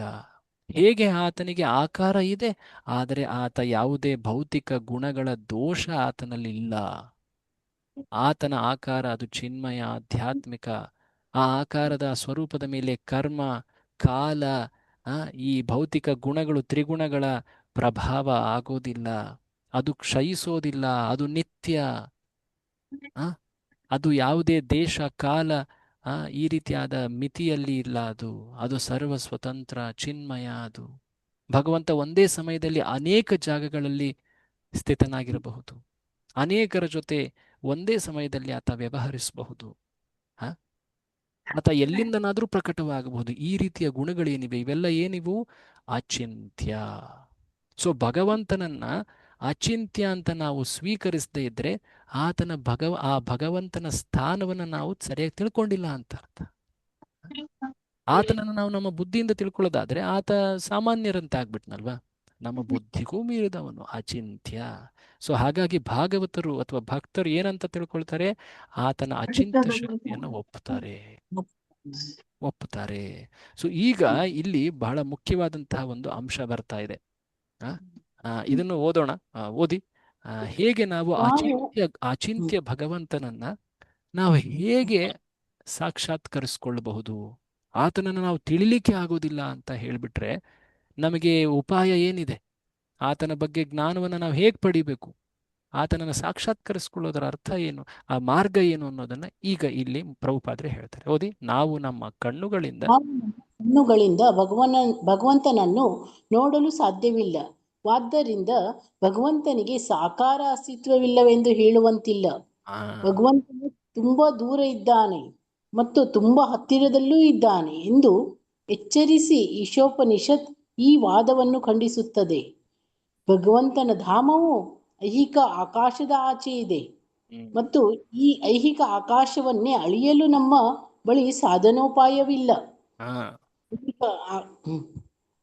ಐಹಿಕ ಆಕಾಶವೇ ಅಷ್ಟು ದೂರ ವಿಸ್ತಾರವಿರುವಾಗ ಅದರಿಂದ ತುಂಬಾ ಆಚೆ ಇರುವ ಆಧ್ಯಾತ್ಮಿಕ ಆಕಾಶದ ಬಗ್ಗೆ ಹೇಳುವುದೇನಿದೆ? ಹ್ಮ್ ಆಧ್ಯಾತ್ಮಿಕ ಆಕಾಶವು ಐಹಿಕ ಆಕಾಶ ಜಗತ್ತಿನಿಂದ ದೂರ, ಬಲು ಬಲು ದೂರ ದೂರ ಇದೆ ಎಂಬುದನ್ನು ಎಂಬುದನ್ನು ಭಗವದ್ಗೀತೆಯಲ್ಲಿ 15.6 ಗೊತ್ತಾ ದೃಢ ಯಾವ್ದದ್ ಶ್ಲೋಕ ಅಂತ?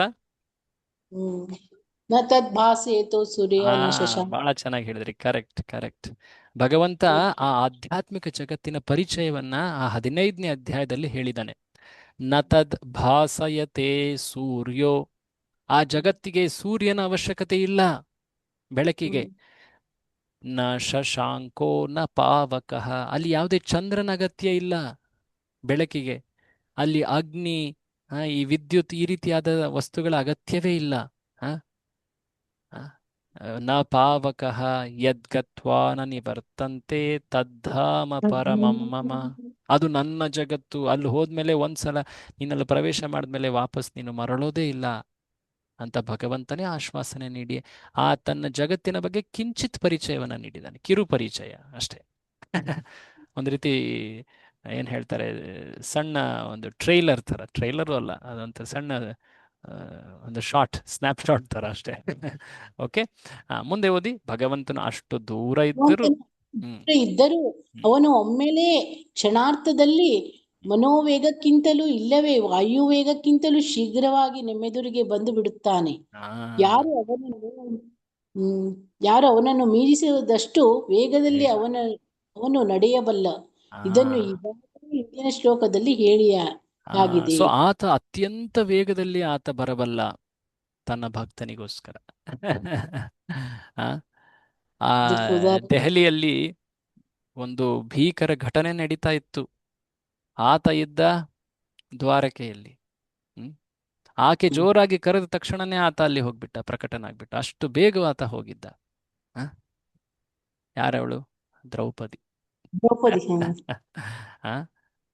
ಇನ್ನೊಬ್ಬಳು ಆ ದೂರದ ಮಹಾರಾಷ್ಟ್ರ ನಾಗ್ಪುರದ ಹತ್ತಿರದ ಜಾಗದಲ್ಲಿ ನೆಕ್ಸ್ಟ್ ದಿನ ಅವಳ ಮದುವೆ ಇದೆ ಒಬ್ಬ ದುರುಳನ ಜೊತೆ, ದುಷ್ಟನ ಜೊತೆ. ಆಕೆ ಒಂದು ಲೆಟರ್ನ ಕಳಿಸಿದ್ಲು, ನಿನ್ನನ್ನೇ ಬಯಸ್ತೀನಿ ಹೇ ಭಗವಂತ ಅಂತ. ತಕ್ಷಣ ಬಂದ್ಬಿಟ್ಟ. ಆತ ಎಂದೂ ಕೂಡ ಲೇಟ್ ಆಗೋದಿಲ್ಲ. ಆತನಿಂದ ಎಂದೂ ಕೂಡ ಟ್ರೈನ್ ಮಿಸ್ ಆಗೋದು, ಈ ರೀತಿಯಾದಂತಹ ಮಾತುಗಳು ನಡೆಯೋದಿಲ್ಲ. ಯಾಕಂದ್ರೆ ಎಲ್ಲವೂ ಕೂಡ ಆತನ ನಿಯಂತ್ರಣದಲ್ಲಿದೆ. ಬೇಕಂದ್ರೆ ಆತ ನಿಮಿಷದಲ್ಲೇ ಪ್ರಕಟನ ಆಗ್ತಾನೆ. ಆ ಪ್ರಹ್ಲಾದ ಇಲ್ಲೂ ಇದ್ದಾನೆ ಭಗವಂತ ಅಂತ ಹೇಳಿದ ತಕ್ಷಣ ಆ ಕಂಬದಿಂದನೇ ಪ್ರಕಟನ ಆಗ್ಬಿಟ್ಟ. ಏನು ಅಲ್ಲಿಂದ ಪೂರ್ತಿ ಏನೋ ಭಗವಂತ ತಯಾರಾಗಿ ಆ ಕಂಬದ ಒಳಗಡೆ ಪ್ರವೇಶ ಆಗಿ ಅಲ್ಲಿ ನಿಂತಿದ್ದಾನೆ ಅಂತ ಅಲ್ಲ, ಆತ ಅಲ್ಲಿ ಒಂದು ಕ್ಷಣದಲ್ಲೇ ಪ್ರಕಟನ ಆದ. ಅಂದ್ರೆ ಅರ್ಥ ಏನು? ಯಾರಿಗೆ ಸರಿಯಾದಂತಹ ದೃಷ್ಟಿ ಅಥವಾ ಭಾವವಿದೆಯೋ, ಶರಣಾಗತಿ ಸ್ವಭಾವ ಅಂತ ನೋಡಿದ್ವಲ್ವ, ಅವರಿಗೆ ಭಗವಂತ ಅತ್ಯಂತ ಹತ್ತಿರದಲ್ಲಿ ಇದ್ದಾನೆ. ಬಟ್ ಯಾರಲ್ಲಿ ಆ ದ್ವೇಷ ಭಾವವಿದೆಯೋ ಅವರಿಗೆ ಆತ ಅತ್ಯಂತ ದೂರದಲ್ಲಿದ್ದಾನೆ. ಈ ಮಾತನ್ನ ಪ್ರಭುಪಾದರಲ್ಲಿ ಹೇಳ್ತಾ ಇದ್ದಾರೆ. ಮುಂದೆ ಇನ್ನೂ ಇಂಟ್ರೆಸ್ಟಿಂಗ್ ಅಂಶ ಬರ್ತಾ ಇದೆ. ಓದಿ, ಬೇರೆಯವರು ಓದಿ ಯಾರಾದರೂ. ಆದರೂ ದೇವೋತ್ತಮ ಪರಮ ಪುರುಷನು. ಮುಂದೆ ಓದಿ. ಓದಿ ಓದಿ, ಎಸ್ ಫಾಸ್ಟ್. ಆದರೂ ದೇವೋತ್ತಮ ಪರಮ ಪುರುಷನು ನಮ್ಮ ಮುಂದೆ ಬಂದಾಗ ನಾವು ಅವನನ್ನು ಕಡೆಗಣಿಸುತ್ತೇವೆ. ಅಂತಹ ಮೂರ್ಖತನದ ಅಲಕ್ಷ್ಯವನ್ನು ಕೃಷ್ಣನು ಭಗವದ್ಗೀತೆಯಲ್ಲಿ ಖಂಡಿಸಿದ್ದಾನೆ. ಗೊತ್ತಾ ಯಾವ್ದು ಶ್ಲೋಕ ಅಂತ? ಅವಜಾನಂತಿ ಮಾಂ ಮೂಢ ಮಾನುಷೀಂ ತನುಮಾಶ್ರಿತ. ಮೂಢರು ನನ್ನ ಕುರಿತಾಗಿ ಅವಮಾನ, ಅವಜ್ಞವನ್ನ ತೋರಿಸ್ತಾರೆ. ನಾನು ಸಾಧಾರಣ ಮನುಷ್ಯ ಅಂತ ಹೇಳ್ತಾರೆ. ಅವಜಾನಂತಿ ಮಾಂ ಮೂಢ ಮಾನುಷೀಂ ತನುಮಾಶ್ರಿತ ಪರಂ ಭಾವಮಜಾನಂತೋ. ಮುಂದೇನದು? ನನ್ನ ಪರಮ ಭಾವವನ್ನು ಅವರು ತಿಳಿದಿಲ್ಲ. ಮಮ ಅವ್ಯಯಂ, ಅಂದ್ರೆ ನಾನು ಅವ್ಯಯ ಅನ್ನೋದು ಆತನಿಗೆ ಗೊತ್ತಿಲ್ಲ ಅಂತ. ಸೊ ಬೇಸಿಕಲಿ ಭಗವದ್ಗೀತೆಯಲ್ಲಿ ಕೃಷ್ಣ ಹೇಳಿದ್ದಾನೆ, ಯಾರು ನನ್ನನ್ನು ಸಾಮಾನ್ಯ ಮನುಷ್ಯ ಅಂತ ಪರಿಗಣಿಸ್ತಾರೋ ಅವರು ಮೂರ್ಖರು. ನೋಡಿ ಮುಂದಿನ ಮಾತು ಅದೇ, ಅಲ್ಲಿ ಮೂರ್ಖನು. ಮುಂದೆ ಓದಿ. ಅಲ್ಲಿ ಮೂರ್ಖನು ಭಗವಂತನನ್ನು ಮೃತ್ಯುನೆಂದು ಭಾವಿಸಿ ಕಡೆಗಣಿಸುತ್ತಾನೆ ಎಂದು ಹೇಳಿ. ಅಂದ್ರೆ ಅರ್ಥ ಏನು? ಮರ್ತ್ಯ ಅಂದ್ರೆ ಮರ್ತ್ಯ ಅಂತಂದ್ರೆ ಮೃತ್ಯುವನ್ನ ಪಡೆಯುವವನು, ಮೃತ್ಯು ಒಪ್ಪುವವನು ಮರ್ತ್ಯ. ಅಂದ್ರೆ ಈ ಜಗತ್ನಲ್ಲಿರೋ ಪ್ರತಿಯೊಬ್ಬ ವ್ಯಕ್ತಿಗೂ ಮರ್ತ್ಯ ಅಂತ ಹೇಳಿದ್ದಾರೆ, ಮರ್ತ್ಯ ಲೋಕ. ಸೊ ಈ ಜಗತ್ತಿನವನು ಅಂತ ಹೇಳಿ ಪರಿಗಣಿಸ್ತಾರೆ ಭಗವಂತನನ್ನ. ಯಾರು? ಯಾರು ಯಾರು? ಮೂರ್ಖರು. ಮೂರ್ಖರು. ಕರೆಕ್ಟ್. ಮುಂದೆ ಓದಿ. ಅವನೊಬ್ಬ ಮರ್ತ್ಯನಲ್ಲ. ಮುಂದೆ ಓದಿ. ಅವನೊಬ್ಬ ಮರ್ತ್ಯನಲ್ಲ, ಐಹಿಕ ಪ್ರಕೃತಿಯಿಂದಾದ ದೇಹ ಹೊತ್ತು ನಮ್ಮೆದುರು ಅವನು ಬರುವುದೂ ಇಲ್ಲ. ಭಗವಂತನು ಸಾಮಾನ್ಯ ಮಾನವನಂತೆ ಭೌತ ದ್ರವ್ಯದಿಂದಾದ ಶರೀರದಿಂದ ಇಳಿದು ಬರುತ್ತಾನೆಂದು ವಾದಿಸುವ ಕೆಲವರು ಪಂಡಿತ ಮಾನ್ಯರು ಇದ್ದಾರೆ. ಸೊ ಕೆಲವ್ರು ಏನ್ ಹೇಳ್ತಾರೆ, ಓಕೆ, ಆ ಪರಮ ಸತ್ಯ ಈ ಜಗತ್ತಿಗೆ ಬರಬೇಕಾದ್ರೆ ಭೌತಿಕ ಶರೀರವನ್ನ ಸ್ವೀಕರಿಸಿ ಬರ್ತಾನೆ. ಅಂದ್ರೆ ಆತನ ಶರೀರ, ಶ್ರೀಕೃಷ್ಣನ ಶರೀರ ಏನದು? ಭೌತಿಕ ಅಂತ ಹೇಳ್ಬಿಡ್ತಾರೆ. ಪಂಡಿತರು ಹೇಳ್ಬಿಡ್ತಾರೆ ಈ ರೀತಿ. ಅದಕ್ಕೆ ಪ್ರಭುಪಾದರು ಏನ್ ಹೇಳ್ತಾರೆ ನೋಡಿ, ಕಲ್ಪನೆಗೆ ನಿಲುಕದ ಅವನ ಶಕ್ತಿಯನ್ನು ಅರಿಯದೇ ಅಂತಹ ಮೂರ್ಖರು ಜನರು ಭಗವಂತನನ್ನು ಜನಸಾಮಾನ್ಯರ ಮಟ್ಟಕ್ಕಿಳಿ. ಸೊ ಈ ಜನರ ಮೂರ್ಖತೆ ಏನು ಅಂದ್ರೆ ನೋಡಿ, ಬಹಳ ವಿಚಿತ್ರ. ಭಗವಂತನನ್ನ ಜನಸಾಮಾನ್ಯರಂತೆ ಹೇಳ್ಬಿಡ್ತಾರೆ, ಜನಸಾಮಾನ್ಯರನ್ನ ಭಗವಂತನನ್ನಾಗಿ ಮಾಡ್ಬಿಡ್ತಾರೆ. ಸಾಮಾನ್ಯ ವ್ಯಕ್ತಿನ ಇವನೇ ಭಗವಂತ, ದೇವರು, ಧರೆಗಿಳಿದ ಭಗವಂತ, ಕಲ್ಕಿ ಅಂತೆ, ಆ ಇದಂತೆ, ಆ ಅಮ್ಮ ಅಂತೆ, ಆ ದೇವರಂತೆ ಅಂತ ಹೇಳಿ ಪೂಜಿಸ್ತಾರೆ ಜನಸಾಮಾನ್ಯರನ್ನ. ಅದೇ ಭಗವಂತ ಜಗತ್ತಿಗೆ ಇಳಿದಾಗ ಆತನನ್ನ ಏನಂತ ಹೇಳ್ಬಿಡ್ತಾರೆ? ಸಾಮಾನ್ಯ ಅಂತ ಹೇಳ್ಬಿಡ್ತಾರೆ. ಮೂರ್ಖರು. ಸೊ ಹೀಗೆ ಯಾರಿಗೆ ಭಗವಂತನ ತತ್ವ ತಿಳಿದಿಲ್ಲವೋ ಅವರು ಈ ರೀತಿ ನಡ್ಕೊಳ್ತಾರೆ. ಮುಂದೆ ಓದಿ. ಭಗವಂತನಿಗೆ ಕಲ್ಪನೆಗೆ ಎಟುಕದಷ್ಟು ಶಕ್ತಿಗಳಿರುವುದರಿಂದ ಅವನು ಯಾವುದೇ ಮಾಧ್ಯಮದ ಮೂಲಕ ನಮ್ಮ ಸೇವೆಯನ್ನು ಸ್ವೀಕರಿಸಬಹುದು ಮತ್ತು ತನ್ನ ನಾನಾ ಶಕ್ತಿಗಳನ್ನು ತನ್ನ ಇಚ್ಛಾನುಸಾರ ಪರಿವರ್ತಿಸಬಹುದು. ಭಗವಂತನು ಅವತರಿಸಲು ಸಾಧ್ಯವೇ ಇಲ್ಲವೆಂದು ಒಂದು ಪಕ್ಷ ಹಾಗೆ ಅವತರಿಸಿದರೂ ಅವನು ಐಹಿಕ ಶಕ್ತಿಯಾಗಿ ಅವತರಿಸುತ್ತಾನೆ ಎಂದು ನಾಸ್ತಿಕರು ವಾದಿಸುತ್ತಾರೆ. ಎರಡು ರೀತಿ ವಾದಗಳನ್ನ ಜನ ಹೇಳ್ತಾರೆ. ಏನದು? ಆತ ದಿವ್ಯ ಅಲ್ವಾ? ದಿವ್ಯ ಅಂದ್ರೇನು? ಅಲೌಕಿಕ, ಈ ಜಗತ್ತಿನ ವಸ್ತುವಿನಂತಲ್ಲ, ವ್ಯಕ್ತಿ ಅಂತಲ್ಲ. ಆತ ಸಚ್ಚಿದಾನಂದ. ಸೊ ಆತ ಹೇಗೆ ಈ ಭೌತಿಕ ಜಗತ್ತಿನಲ್ಲಿ ಅವತರಣ ಪಡಿಲಿಕ್ಕೆ ಸಾಧ್ಯ? ಆತ ಅವತಾರ ಪಡಿಲಿಕ್ಕೆ ಸಾಧ್ಯವೇ ಇಲ್ಲ, ಆತ ಈ ಜಗತ್ತಿನಲ್ಲಿ ಬರೋದೇ ಇಲ್ಲ ಅಂತ ಕೆಲವ್ರು ಹೇಳ್ತಾರೆ. ಕೆಲವ್ರು ಏನ್ ಹೇಳ್ತಾರೆ, ಇಲ್ಲ ಬರ್ತಾರೆ, ಪರಮ ಸತ್ಯ ಆ ಪರಬ್ರಹ್ಮ, ಬಟ್ ಹೇಗೆ? ಭೌತಿಕ ಶರೀರದಲ್ಲಿ ಬರ್ತಾರೆ ಪರಬ್ರಹ್ಮ ಅಂತ ಹೇಳ್ತಾರೆ. ಪ್ರಭುಪಾದರು ಹೇಳ್ತಾರೆ, ಈ ಇಬ್ರು ನಾಸ್ತಿಕರು, ಇಬ್ರು ತಪ್ಪು. ಯಾಕೆ ನೋಡಿ, ಭಗವಂತನ ಶಕ್ತಿ ಅಲ್ವಾ ಈ ಭೌತಿಕ ಜಗತ್ತು? ಭಗವಂತನ ಶಕ್ತಿಯಾ? ಯಾವ ಶಕ್ತಿ ಇದು? ಯಾವ ಶಕ್ತಿ ಇದು? ಭೌತಿಕ ಶಕ್ತಿ. ಪದಗಳನ್ನ ಸರಿಯಾಗಿ ಉಪಯೋಗಿಸಿ. ಹೌದು, ಭೌತಿಕ ಶಕ್ತಿ. ಇಲ್ಲಿವರೆಗೆ ನಾವು ಮೂರು ಶಕ್ತಿಗಳ ಬಗ್ಗೆ ಕೇಳಿದ್ವು ಅಲ್ವಾ ಆಗ್ಲೇ? ಯಾವ ಶಕ್ತಿಯಲ್ಲಿ ಬರುತ್ತೆ ಭೌತಿಕ ಜಗತ್ತು? ಕರೆಕ್ಟ್, ಬಹಿರಂಗ ಶಕ್ತಿ. ಸೊ ಈ ಜಗತ್ತು ಆತನ ಶಕ್ತಿ. ಆಧ್ಯಾತ್ಮಿಕ ಜಗತ್ತು ಯಾವ ಶಕ್ತಿ ಆತನದ್ದು? ಅಂತರಂಗ ಶಕ್ತಿ. ಅಂತರಂಗ ಶಕ್ತಿ. ಎರಡೂ ಆತನ ಶಕ್ತಿಗಳೇ. ತನ್ನ ಇಚ್ಛಾನುಸಾರ ಆತ ತನ್ನ ಶಕ್ತಿಯನ್ನ ಪರಿವರ್ತಿಸಬಹುದು. ಭಗವಂತನನ್ನ ನೀವು ಸೀಮಿತನನ್ನಾಗಿ ಯಾಕೆ ಮಾಡ್ತೀರಾ? ಭಗವಂತ ಆತನ ಇಚ್ಛೆ ಇದ್ದಲ್ಲಿ ಆತ ಭೌತಿಕ ಅಂಶಗಳ ಮೂಲಕ ಪ್ರಕಟನಾಗಿ ನಮಗೆ ಆಧ್ಯಾತ್ಮಿಕ ಅನುಭವವನ್ನ ನೀಡಬಲ್ಲ. ಏನಿದು? ಏನ್ ಹೇಳ್ತಾ ಇದ್ದೀರಾ? ಮುಂದೆ ಬರುತ್ತೆ ಅದರ ಅಂಶ ಏನು ಅಂತ ಅರ್ಥ. ಭಗವಂತ ಭೌತಿಕ ಅಂಶಗಳ ಮೂಲಕ ಪ್ರಕಟ ಆಗೋದಂದ್ರೆ ಅರ್ಥ ಏನು? ಮುಂದೆ ಬರುತ್ತೆ, ಓದಿ. ಭಗವಂತನ ಕಲ್ಪನಾತೀತ. ಓದಿ. ಕಲ್ಪನಾತೀತ ಶಕ್ತಿಗಳು ನಿಜವೆಂದು ನಾವು ಒಪ್ಪಿಕೊಂಡರೆ ಈ ವಾದ ನಿಲ್ಲುವುದಿಲ್ಲ. ಭಗವಂತನು ಐಹಿಕ ಶಕ್ತಿಯ ರೂಪದಲ್ಲಿ ನಮ್ಮೆದುರು ಪ್ರತ್ಯಕ್ಷವಾದರೆ ಅವನಿಗೆ ಈ ಐಹಿಕ ಶಕ್ತಿಯನ್ನು ಆಧ್ಯಾತ್ಮಿಕ ಶಕ್ತಿಯನ್ನಾಗಿ ಪರಿವರ್ತಿಸಲು ಸಾಧ್ಯ. ನೋಡಿ, ಇನ್ನೊಮ್ಮೆ ಓದಿದೆನ. ಭಗವಂತನು ಐಹಿಕ ಶಕ್ತಿಯ ರೂಪದಲ್ಲಿ ನಮ್ಮೆದುರು ಪ್ರತ್ಯಕ್ಷವಾದರೆ ಅವನಿಗೆ ಈ ಐಹಿಕ ಶಕ್ತಿಯನ್ನು ಆಧ್ಯಾತ್ಮಿಕ ಶಕ್ತಿಯನ್ನಾಗಿ ಪರಿವರ್ತಿಸಲು ಸಾಧ್ಯ. ಯಾವುದದು ಭಗವಂತನ ಐಹಿಕ ಶಕ್ತಿಯ ರೂಪದಲ್ಲಿ ಪ್ರಕಟವಾಗುವಂತಹ ರೂಪ ಯಾವುದದು? ಮುಂದೆ ಓದಿ, ಇನ್ನೂ ಗೊತ್ತಾಗತ್ತೆ. ಓದಿ. ಈ ಶಕ್ತಿಗಳ ಮೂಲ ಒಂದೇ. ಆದ್ದರಿಂದ ಈ ಶಕ್ತಿಗಳನ್ನು ಅವುಗಳ ಮೂಲದ ಇಚ್ಛೆಗೆ ತಕ್ಕಂತೆ ಬಳಸಬಹುದು. ಉದಾಹರಣೆಗೆ ಭಗವಂತನು ಆಚಾರ್ಯ ವಿಗ್ರಹ ರೂಪದಲ್ಲಿ ಆಚಾರ್ಯ ಅಲ್ಲ, ಅದು ಅರ್ಚಾ. ಅರ್ಚಾ ವಿಗ್ರಹ. ಅರ್ಚಾ ವಿಗ್ರಹ ರೂಪದಲ್ಲಿ ಕಾಣಿಸಿಕೊಳ್ಳಬಹುದು. ಈ ರೂಪಗಳು ಮರ, ಕಲ್ಲು ಅಥವಾ ಬೇರೆ ವಸ್ತುವಿನಿಂದ ಕೆತ್ತಲಾಗಿದ್ದರೂ ಮೂರ್ತಿ ಭಂಜಕರು ವಾದಿಸುವಂತೆ ಕೇವಲ ವಿಗ್ರಹಗಳಲ್ಲ. ಯಾವ್ದದು ರೂಪ? ವಿಗ್ರಹ ರೂಪ, ಅರ್ಚಾ ರೂಪ. ಅರ್ಚ ಅಂದ್ರೆ ಭಗವಂತನ ಭೌತಿಕ ಅಂಶಗಳಿಂದ ಮಾಡಲ್ಪಟ್ಟ ರೂಪ. ಈಗ ದೇವಸ್ಥಾನಗಳಲ್ಲಿ ನೋಡ್ತೀವಲ್ವಾ, ಭಗವಂತನ ವಿಗ್ರಹ. ನೋಡಿ, ವಿಗ್ರಹ ಮತ್ತೆ ಮೂರ್ತಿ ಟೆಕ್ನಿಕಲಿ ಹೇಳ್ಬೇಕಂದ್ರೆ ಬೇರೆ ಬೇರೆ. ಮೂರ್ತಿ ಸಾಮಾನ್ಯ ವ್ಯಕ್ತಿಯದ್ದು ಇರುತ್ತೆ.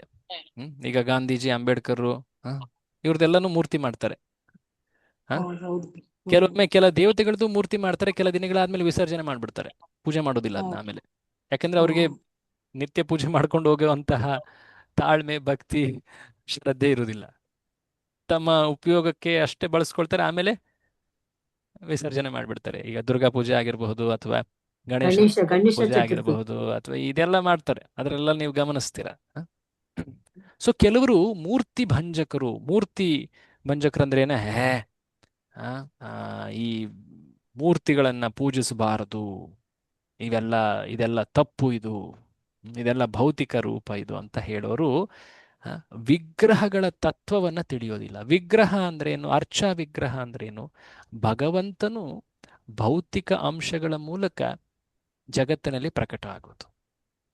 ಆ ವಿಗ್ರಹ ರೂಪ ಎದರಿಂದ ಮಾಡಲ್ಪಟ್ಟಿರುತ್ತೆ? ಮರ, ಕಲ್ಲು, ಅಥವಾ ಯಾವುದೇ ಒಂದು ಲೋಹ ಆಗಿರಬಹುದು ಅಲ್ವಾ, ಪಂಚಲೋಹ, ಅಥವಾ ಯಾವುದೇ ಒಂದು ಲೋಹದಿಂದ, ಮೆಟಲ್ ಇಂದ ಆಗಿರಬಹುದು, ಅಥವಾ ಕೆಲವೊಮ್ಮೆ ಚಿತ್ರ ಆಗಿರಬಹುದು. ಇನ್ಯಾವ್ದಿರುತ್ತೆ?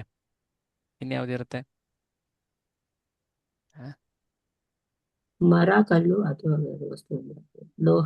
ಲೋಹ, ಮರ, ಕಲ್ಲು, ಈ ರೀತಿಯಾಗಿ ಅನೇಕವು. 5-6 ಅಂಶಗಳಿವೆ ಆಕ್ಚುಲಿ ಹೇಳ್ಬೇಕಂದ್ರೆ. ಮನಸ್ಸಿನಲ್ಲೂ ಕೂಡ ಮರಳು ಕೂಡ, ಮಣ್ಣು ಕೂಡ, ಮಣ್ಣಿಂದ ಮಾಡಿರೋ ವಿಗ್ರಹಗಳು ಕೂಡ ಹೌದು. ಸೊ ಹೀಗೆ ಈ ರೀತಿಯ ರೂಪಗಳು ಇವೆಲ್ಲವೂ ಎದರಿಂದ ಮಾಡಲ್ಪಟ್ಟಿದೆ? ಭೌತಿಕ ಅಂಶಗಳಿಂದ, ಮರ, ಕಲ್ಲು, ಇವುಗಳಿಂದ.